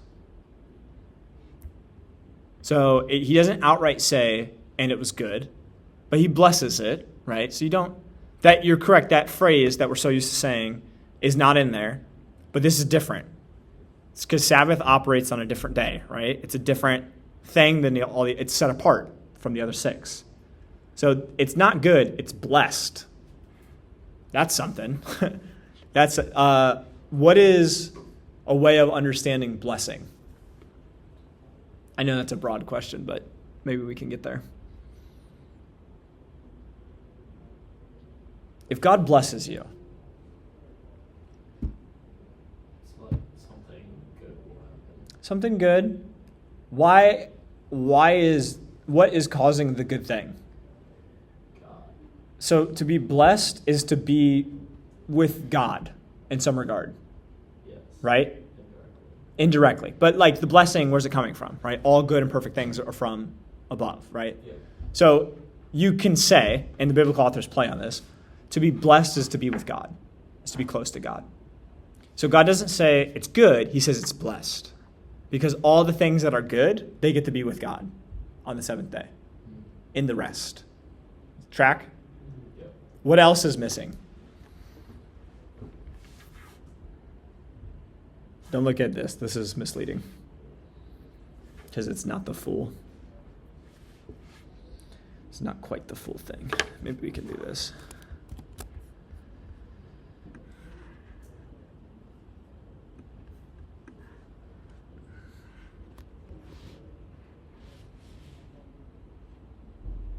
Guess not.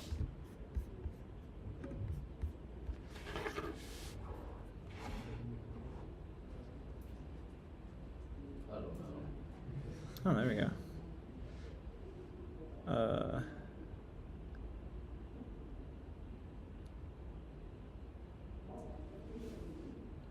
Let's think of our patterns.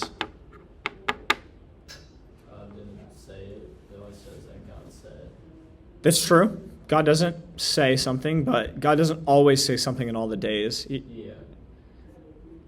If we go to, let's just say, okay. And God said, "Let there be light," and there was light. God saw that the light was good, pleasing, and he affirmed it and sustained it. And God separated the light from the dark. Excuse me. And God called the light day, and the darkness he called light. And there was evening, and there was morning the next day. So then I go and I read here. So there's no evening and morning. There's no evening and morning. That's exactly right. Oh, true. There's no evening and morning. Okay? What does that tell us? The time is not specific. Yeah. Non-specific time. So remember, think pre-fall, pre-everything. And the seventh day, is it special or what? So special. So special. And something is missing. Okay? Are there just loose words in the Bible? Every word has a meaning and it has a purpose and they build on each other.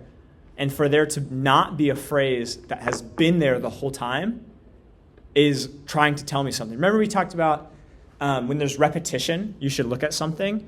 And when there's expected repetition, but then there's omission, it's gone. You should also look at that thing. Like Jonah. Like Jonah, you're expecting something and then it's not there. That should tell you something.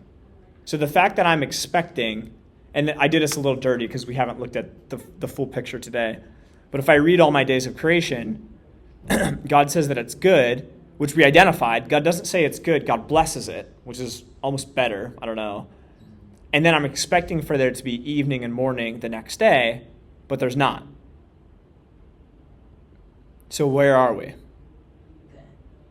with God outside of time. Not outside of time. The day 7 rest has no end. There's not evening and morning. Yeah. There's no end to it. All the other things, they're fully encapsulated. There's an end to them. Structurally, there's a day that this thing does this thing. Okay? Day 7 is different because what's created is an invitation to rest. That invitation doesn't end. The rest of Genesis 7 is never supposed to go away. Remember, all of creation, days 1 through 6, are supposed to rest inside of day 7. And how long are they supposed to rest there? Who knows? There's no end. So to Mitch's question earlier, how should we celebrate Sabbath today? Well, if we do it the way Genesis did it, you always celebrate Sabbath. Which that just goes with the principle of having an actual relationship, because you need constant communication in order for a relationship to be in a relationship. So when Jesus comes on the scene, what's he start doing? He says, the kingdom of heaven is here. We're being reunited again. Remember our oh my gosh, our 2 circles? That was my worst one yet. That was ridiculous. Undo. There we go. Our 2 circles, right? So if you can think of it this way. You have heaven, you have earth, and you have Jesus. And Jesus is 100% man and 100% God. He is the Venn diagram of heaven and earth combined. And Jesus shows up and he starts to give Sabbath to all these people. He starts to bring a blind person from earth to him. He starts to bring a demon-possessed person from earth to him. He starts to do all these things. And then he starts to bring heaven to earth. He starts to collide all these things. It's as if everything escaped out of the Genesis 7 house. And Jesus is walking around with pictures and he's saying, remember the house? Remember it? Come back to the house. I'll show you the way. I'll show you how to get there. And then Jesus is like, oh, like you don't believe me? Okay, I understand. Here's a taste of what you're supposed to have. Here's healing. Here's Jubilee. Here's release. You know, every 7 days when you rest in God, I rest in God every day. You know, every 7 years when you give everything to God, I give everything to God every day. You guys picking up on this metaphor? So then Jesus plays this out. And Jesus shows up as the Sabbath and starts to give to the people what the Sabbath was supposed to represent to them. He gives them true release. He gives them true Jubilee. He gives them true rest. Jesus says, I have come to take your burden. My burden is easy. My yoke is light. I'm not here to burden you with things to do. I'm here to release you. I'm here to bring you into Sabbath with me. And then Luke goes out of his way to make this point. He starts his documentation of Jesus' existence with this story of Jesus in the tabernacle on Sabbath. And then miracle after miracle after miracle is on the Sabbath day. So you get the idea that Luke is trying to get us to see. So when they say that Sabbath is for the man, and that Jesus is the Son of Man, that's the implication. Okay. Yeah. So it's like, And what do you do on Sabbath? You don't make food. You don't get water ready. You don't do chores. You rest. You recover. This is what we do physically on the Sabbath now. We rest. Jesus is in the upper room with his disciples. He's in an elevated place right before he's about to die. What's he do? He gives them food. He gives them drink. He takes care of them. They rest. He Sabbaths with them. He does this all the time. You guys see it? Yeah. Thoughts, comments, reflections? So then, what does Sabbath look like now in the new relationship with Revelation? Jesus, right? Not the principle of it. A relationship with Jesus is Sabbath. Jesus is Sabbath. And at the same time, Jesus repeats in the New Testament, remember the Sabbath and keep it holy. So there, you're getting a, Basically, yes, right. Yes, that's yes. my question. You're getting a physical practice For a spirit. layered on top of a metaphysical principle, of a spiritual principle. Does Jesus do this all the time or what? Yes. All the time. If you go to the Sermon on the Mount, which we could do a whole class on, so tough. Yo, what's up? That's hilarious. Matthew 5, Sermon on the Mount. Jesus looks and he does this in a crazy fashion where he starts to show people your physical practices are mounted with these metaphysical practices. Sorry, my brain is shot. So we won't go through the whole thing because it's long, but I'll show you a little bits and pieces. Blessed, what's blessed mean? With God, blessed are those who are poor in spirit, those who regard themselves as insignificant, for the kingdom of heaven is theirs. Can people be poor? Yes. Can people be poor in spirit? Yes. Yes. But those people that are united with God, the kingdom of heaven is theirs. Do they physically have a kingdom? Not necessarily, but do they metaphysically have a kingdom? Do they have access to a kingdom? Totally. You see the sandwich he does? Blessed are those who mourn. Do people mourn? Yeah. For they will be comforted. Okay, so people are mourned, and then people are comforted. Blessed are those who hunger. Do people get hungry? And thirst for righteousness. Okay, physical thing. You guys, you see what's happening here. He does it all the time. You have heard it said, do not commit adultery. Physical act. But I tell you, anyone that commits adultery in your heart, just as guilty. He does this all the time. Sabbath, Jesus explicitly states, he quotes the 10 Commandments. He says, honor the Sabbath, keep it holy. That's a quote. So I'm like, okay, do you and me need to have a physical Sabbath practice? rest. Do we need, it's not rest, it's different.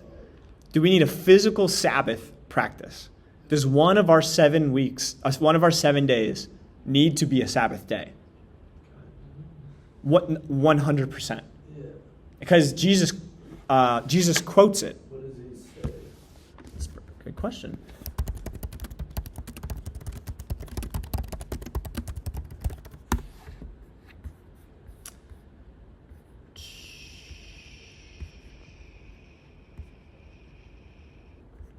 I'm sorry. Jesus specifically quotes the Ten Commandments. I misspoke. What is in the Ten Commandments? Honor the Sabbath. Honor the Sabbath. Yes, sorry. Misspoke about that. But the principle is the same. So Jesus specifically quotes the Ten Commandments, which we talked about a couple sessions ago, are the moral laws. Remember how there's 614 laws, and we don't have to keep all 614. But the 10 moral laws of the Ten Commandments are the ones that we for sure need to still keep, because Jesus then elaborates on them. Says, do not commit adultery, 10th commandment, and Jesus says, but if you do it in your heart, same thing. So Jesus, that honestly, that's like the pinnacle of like your physical thing, metaphysical, right on top of it. So do we need to have a Sabbath practice? Yes. Yes. We all should have one day of the week that is meant for rest, to stop, Sabbat, and Nuach, to rest in God and what he's doing. And I'll be honest, our society as a whole does not do a good job at this. We really struggle with this, okay? Is that like, obviously like the principle of like cooking? It's like, yeah, you don't cook, you don't do anything, right? Mm-hmm. If I set this part today, like, am I still allowed to cook? Or So- is that cultural, or is that legit, like, that needs, because like, there's always like that fine line of like, it's Yeah. specific to a culture or it's specific to everybody. So I would argue laws like that are specific to that culture, because the human Sabbath has not come, right? So they're adopting these physical practices that get them in contact with this metaphysical presence. Has the human Sabbath come to us? Do you follow Jesus? Yes. Yes. You have this access to this human Sabbath. That's what Jesus is. And then Jesus gives you your Holy Spirit. So you have this Spirit Sabbath, okay? So those cultural ceremonial laws of Sabbath, you can practice them. It's probably a good idea, honestly, to practice them, especially if you don't fast, which you should. You could fast on your Sabbath, 2 birds with 1 stone. Really easy to do. But the idea behind those is that you have a day where no fruit is coming of your own accord. Is coming from God. Right? You were only allowed to like eat the fruit of the trees during the year of Sabbath. You couldn't like kill a cow or stock for yourself bread. You had to rely on Yahweh to make fruit, to make food. So when you go and you look at your guys' Sabbath principle, which kind of looks like maybe we don't have one, this is no judgment or anything like that. I struggle with this day.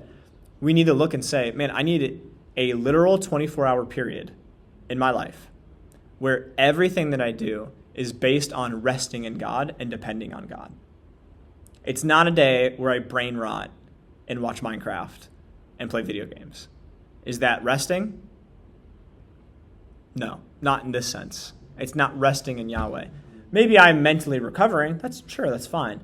Maybe I can do that for a little bit, like an hour. But if my whole day is video games and Minecraft, I'm not resting in God's presence. I'm just recovering on my own accord, which defeats the whole point of Sabbath. The whole point of Sabbath is you rest on God's accord, on God's goodness. So like a practice I do is I have my Sabbath on a Friday. I wake up. I sleep longer than normal because I typically work late at night. Wake up at like 10. First thing I do is I go have time with God. And I remind myself, I'm in God's presence. This is God's day. I'm God's kid. God likes me. God wants to hang out with me. I'm going to hang out with God. Spend an hour or so doing devotional, doing whatever. Make some coffee, get some cereal, eat, and try to like dwell in God's presence. Sometimes I take a walk, sit on the curb, think about a spiritual principle, and watch a video, recover my mind, journal, but I'm not like rotting away. You guys, there's a difference between resting and rotting. Like intentional, like the time, like specific of like the way, like it's intentionally, right? Yeah. Like if I'm like, say my like day is Sunday, right? Going to church or whatever, it's like intentionally. It's like, am I watching the Browns play for my own thing, or am I resting? Okay, I had the opportunity to rest, and like this is given to me. Mhm. I get to like now I get to sit back and I get to watch my favorite team suck for 3 hours, but it's like all on God's accord. So this is like, is it a heart posture thing? Like not in Yeah. that's okay. It's a mix, dude. Another Venn diagram. I'm not even gonna perfect these ones. It's a mix of a physical practice and a heart posture. Right in the middle here, we have a relationship with Jesus, where my heart shows me I so desperately want to be connected to Jesus. How desperately do I want to be connected to Jesus? So much so, I'm going to change my physical practices of my life. My physical practices of my life help me with my discipline when my heart feels disconnected from God. So they cycle me back over to help me with my heart posture. You see that? We need to get out of a childish way of thinking that says discipline is legalism. You guys know what I mean by that? What's legalism? Some people will say, do the right things and you're saved. Jesus says, you're saved, so do the right things. And some people will say, the things that you're doing, it's not good to do that, man. God knows my heart. God knows what's going on. God knows all. You don't need Sabbath. You don't need discipline. You don't need those things. And a mature person says, I know I need those things because my heart is up and down all the time. Yeah. And these practices keep me level. Because when I feel like doing them, easy. And when I don't feel like doing them, they help restore my heart. So I think Sabbath is a great example of my heart posture showing up in my schedule. And then my schedule helping me keep my heart posture. And in the middle, you have Jesus. Does Jesus pray? Yeah. Does Jesus fast? Yeah. Does Jesus Sabbath? Yeah. 100%. Jesus does all these physical. You don't get to look at Jesus and say, oh, how legalistic. That's not what he does. Jesus just says, no, my heart for God has infiltrated every part of my life, including my schedule. And if you think it's hard to give Jesus one day of your week, just pray and thank God you are not a first century Jew doing all this with no Holy Spirit, by the way. This is ridiculous.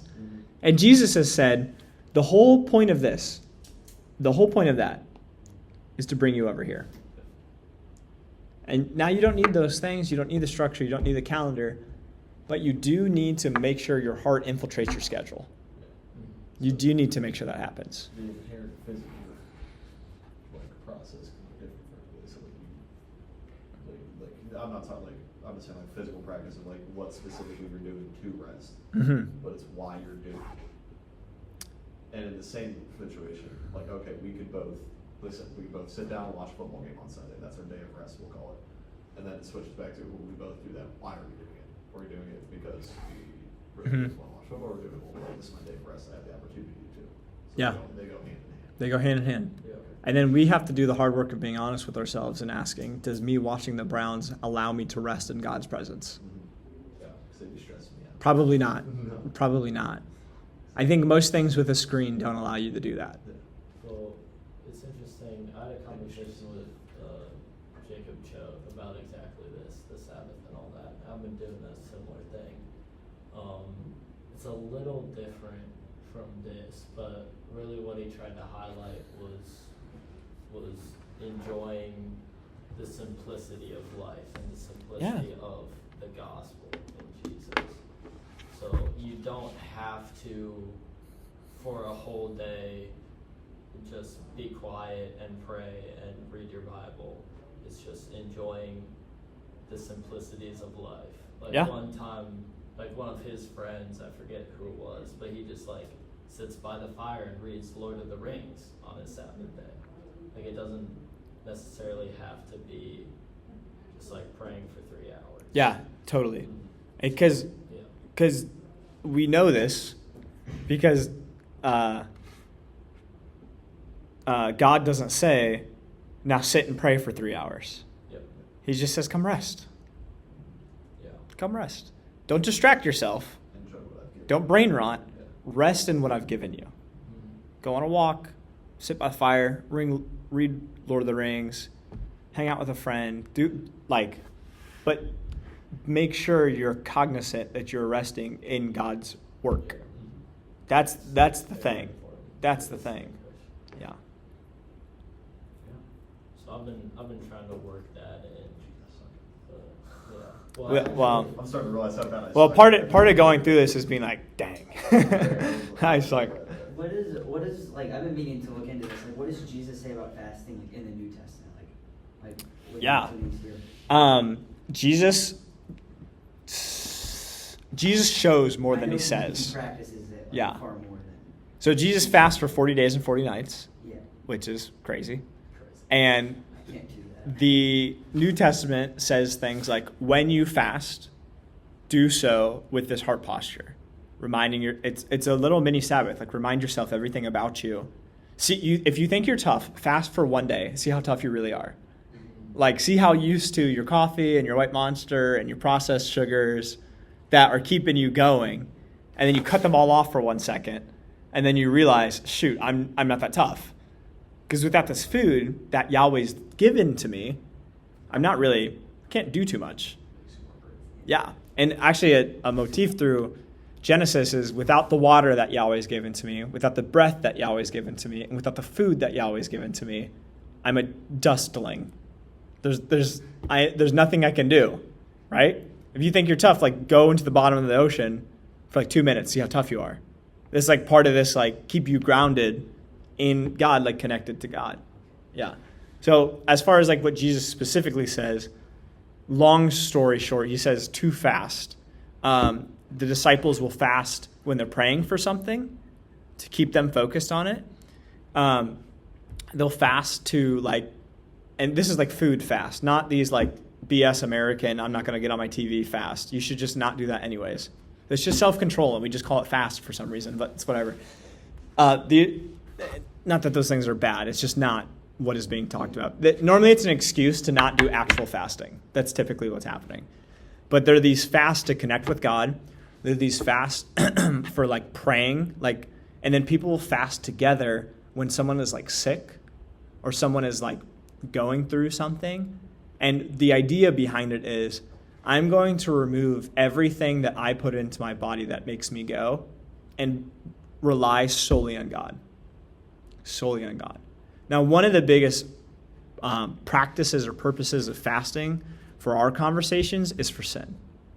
It helps me realize, it helps me get control of my body. I know it doesn't typically make sense, but if I struggle with what I look at, I typically struggle with what I eat. So if I can cut off what I can eat, I can start to cut off what I look at. Make sense? That kind of thing is that you're disciplining your body, right? Your flesh. Paul talks about this all the time. He says, own your flesh. Don't let it own you. All the way to Genesis 4, or whenever Genesis 1, and then God looks at Cain and says, rule over sin. Don't let it rule over you. Well, Cain lets it rule over him. So fasting is a practice of making sure that we can rule over our bodies, which causes a lot of sin. Don't you still eat fruit? Some traditions, yeah, you can eat like like a watermelon. There's not a lot of nutrients in there. It's more so for the water. So in a fast, like you can drink water and tea and. Yeah, like it's not literally nothing. but Well, sometimes it is. Like just water. Sometimes it is literally nothing. Yeah. If you want to get into the nuance of it, Leviticus has like a bunch of like set apart like laws and rules of like how you can fast, special types of fasts and things like that if you want to jump into it. Typically, I would really challenge you guys, and this is something we're going to do at Merge actually, if we're going to do a big challenge for everyone, to fast for 24 hours. So I'm like wondering, so I have like cross country like pretty much every day, and that's pretty much like my main time that I'd be able to like do it for a day, Mhm. or I'll be at work. That's pretty much like how my schedule's like fit out now. So like, is it like still like a healthy practice to like do that and like, but still like work like? Yeah, I mean, these in the Bible, these guys fast and they go to work. Yeah, it's And- not, Sabbath is the rest day. Fasting Yeah, is different. it's different, You can't do but- fasting on Sabbath, like he was saying earlier. Yeah, I guess I was just thinking about it in a sense of like, I guess it kind of goes back to what you were saying, like how we need to focus on our reliance on God and not like food and stuff. Yeah. Because what I was thinking is like, oh, like, you know, I'm like burning all these like calories and stuff. For sure. Like, I'm told to like eat after that, you know, and Mhm. it's a good practice for sure. But I guess yeah, that also just highlights how we put our need for God in other things. Right. Right. Okay. So Full circle on me. well, you did it yourself. Yeah, it sucks, but that's kind of the point. And there's never a good time to fast. But if Jesus can fast for 40 days and 1v1 the devil in the middle of it, remember, part of Jesus living life is showing us we can do these things. And what I've experienced over my life is like when I fast, I do a half a day fast for a little bit, then I move to a full day fast, I can actually fast for a couple of days. And it is not fun, but I'm fine. And like I've done it before, like I'm playing basketball in the middle of a fast.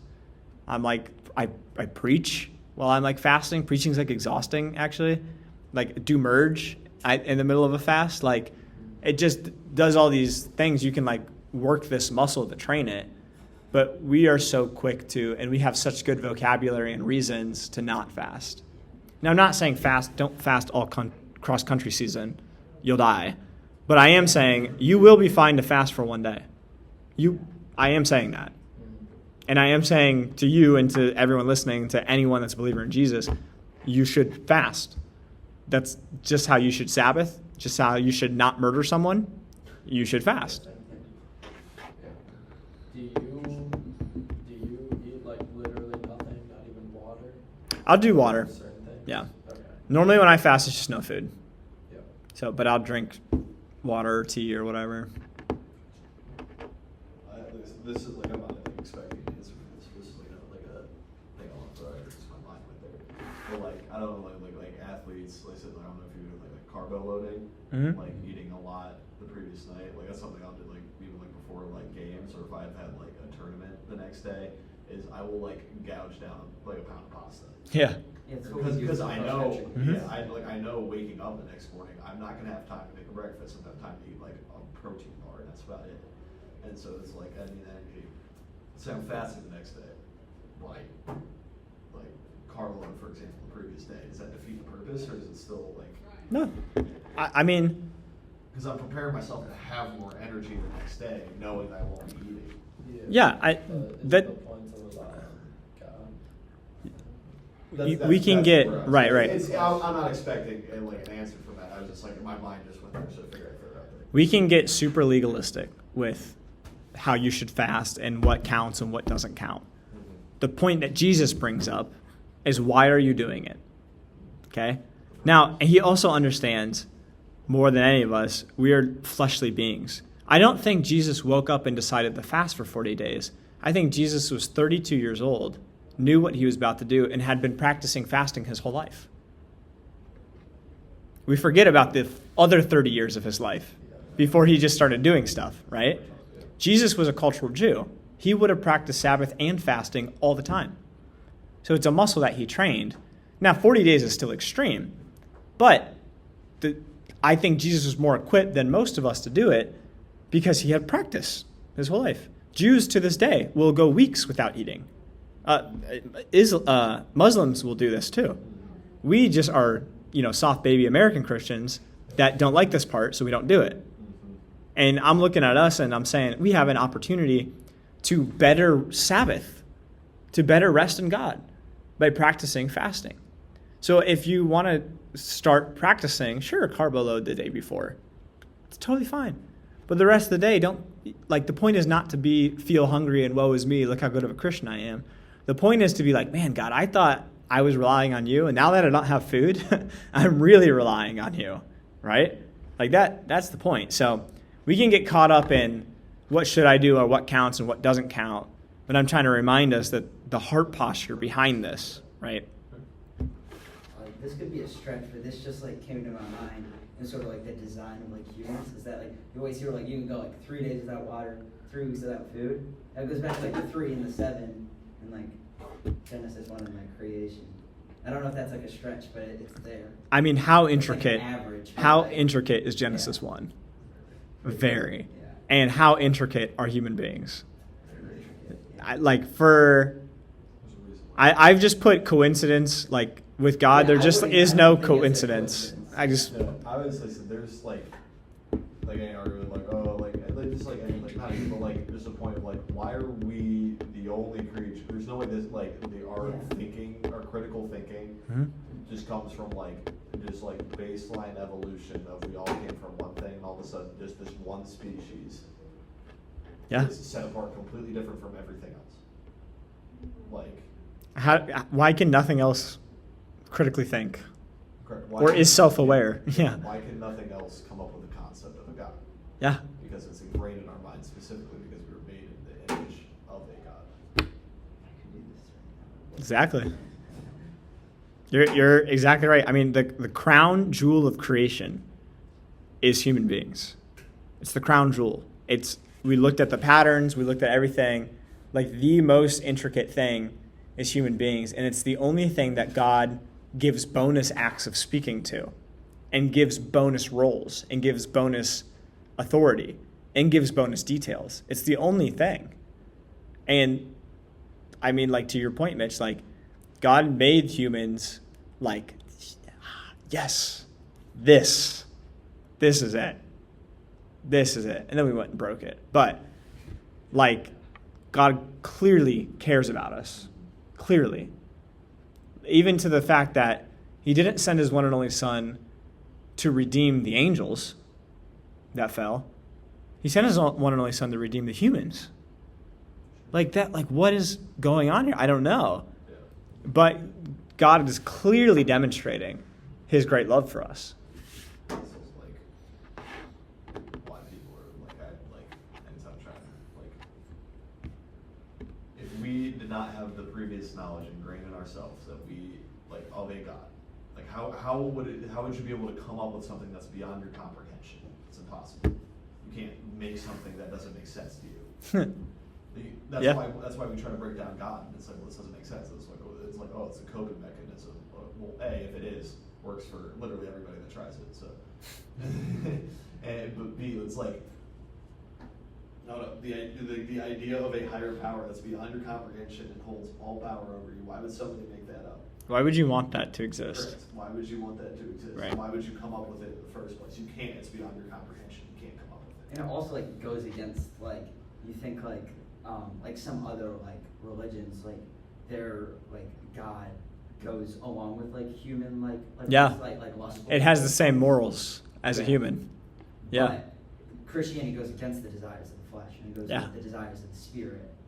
And also I hear like the argument for like morals and stuff like What gave you the morals? yeah like Yes. lies, murder, Just wrong. be I don't need religion. Yeah, why shouldn't I kill you? No, they're like I don't need religion to be a good person. Okay, dope. Where did you get those morals from to begin with? Yeah. There's so much. And one of the things that the Bible makes very clear is that we do not understand God. The second sins in the world, this dude Abel murdered. This dude Yeah. murders his brother. Right. The second, like I always picture it, like it's pretty immediate. It was like, dude, I've been tired of this guy forever. Like, Yeah. The Bible makes it pretty clear. God is different than us. God is beyond us. And a lot of people get tripped up and confused, and I understand that. I get comforted by the fact that there's a God that can't fit inside my head. That means I didn't make him up. you know? Because to your point, if you can make something up, it's in your head already. You've limited God to this little whatever, to this idol. And then the fact that I can't get him in there, like, he must be pretty big, must be pretty beyond me. And the fact that there's things in the Bible like I don't like, it must be doing something I don't understand. Yeah, yeah, Yeah, like- Not like the fast. yeah. I was gonna say, yeah, like what guys like just Yeah. cookie for that, you know? Yeah. Well, cool guys. That is Genesis 1 through 7.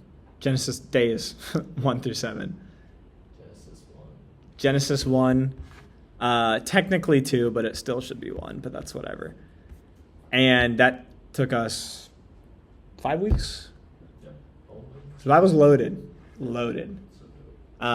again, how could someone like on there be 40 different authors over like thousands of like I don't know. Yes. Time frame, but like how did it just all literally just points back. Yeah, 40 authors, 20 country or plus countries, 3 continents, 3 languages. I don't know, a bunch of stuff like that. Like And I don't get all it, one like- story.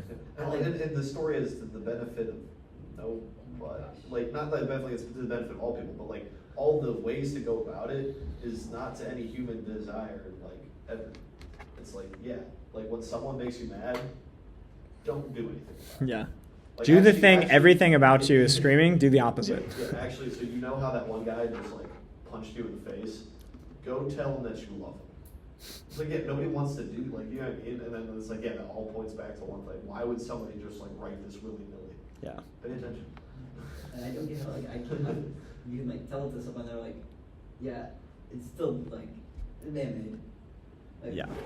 the first We could go on and on about Yeah. this. It's just so cool. And no, it's awesome. And we're gonna retool this, whatever this is, so that we can hopefully do it through the school year, and maybe we can rewire it and do it a different thing. But you guys have been great. I'm super thankful for you guys, and this was a great like test run of like what this could be.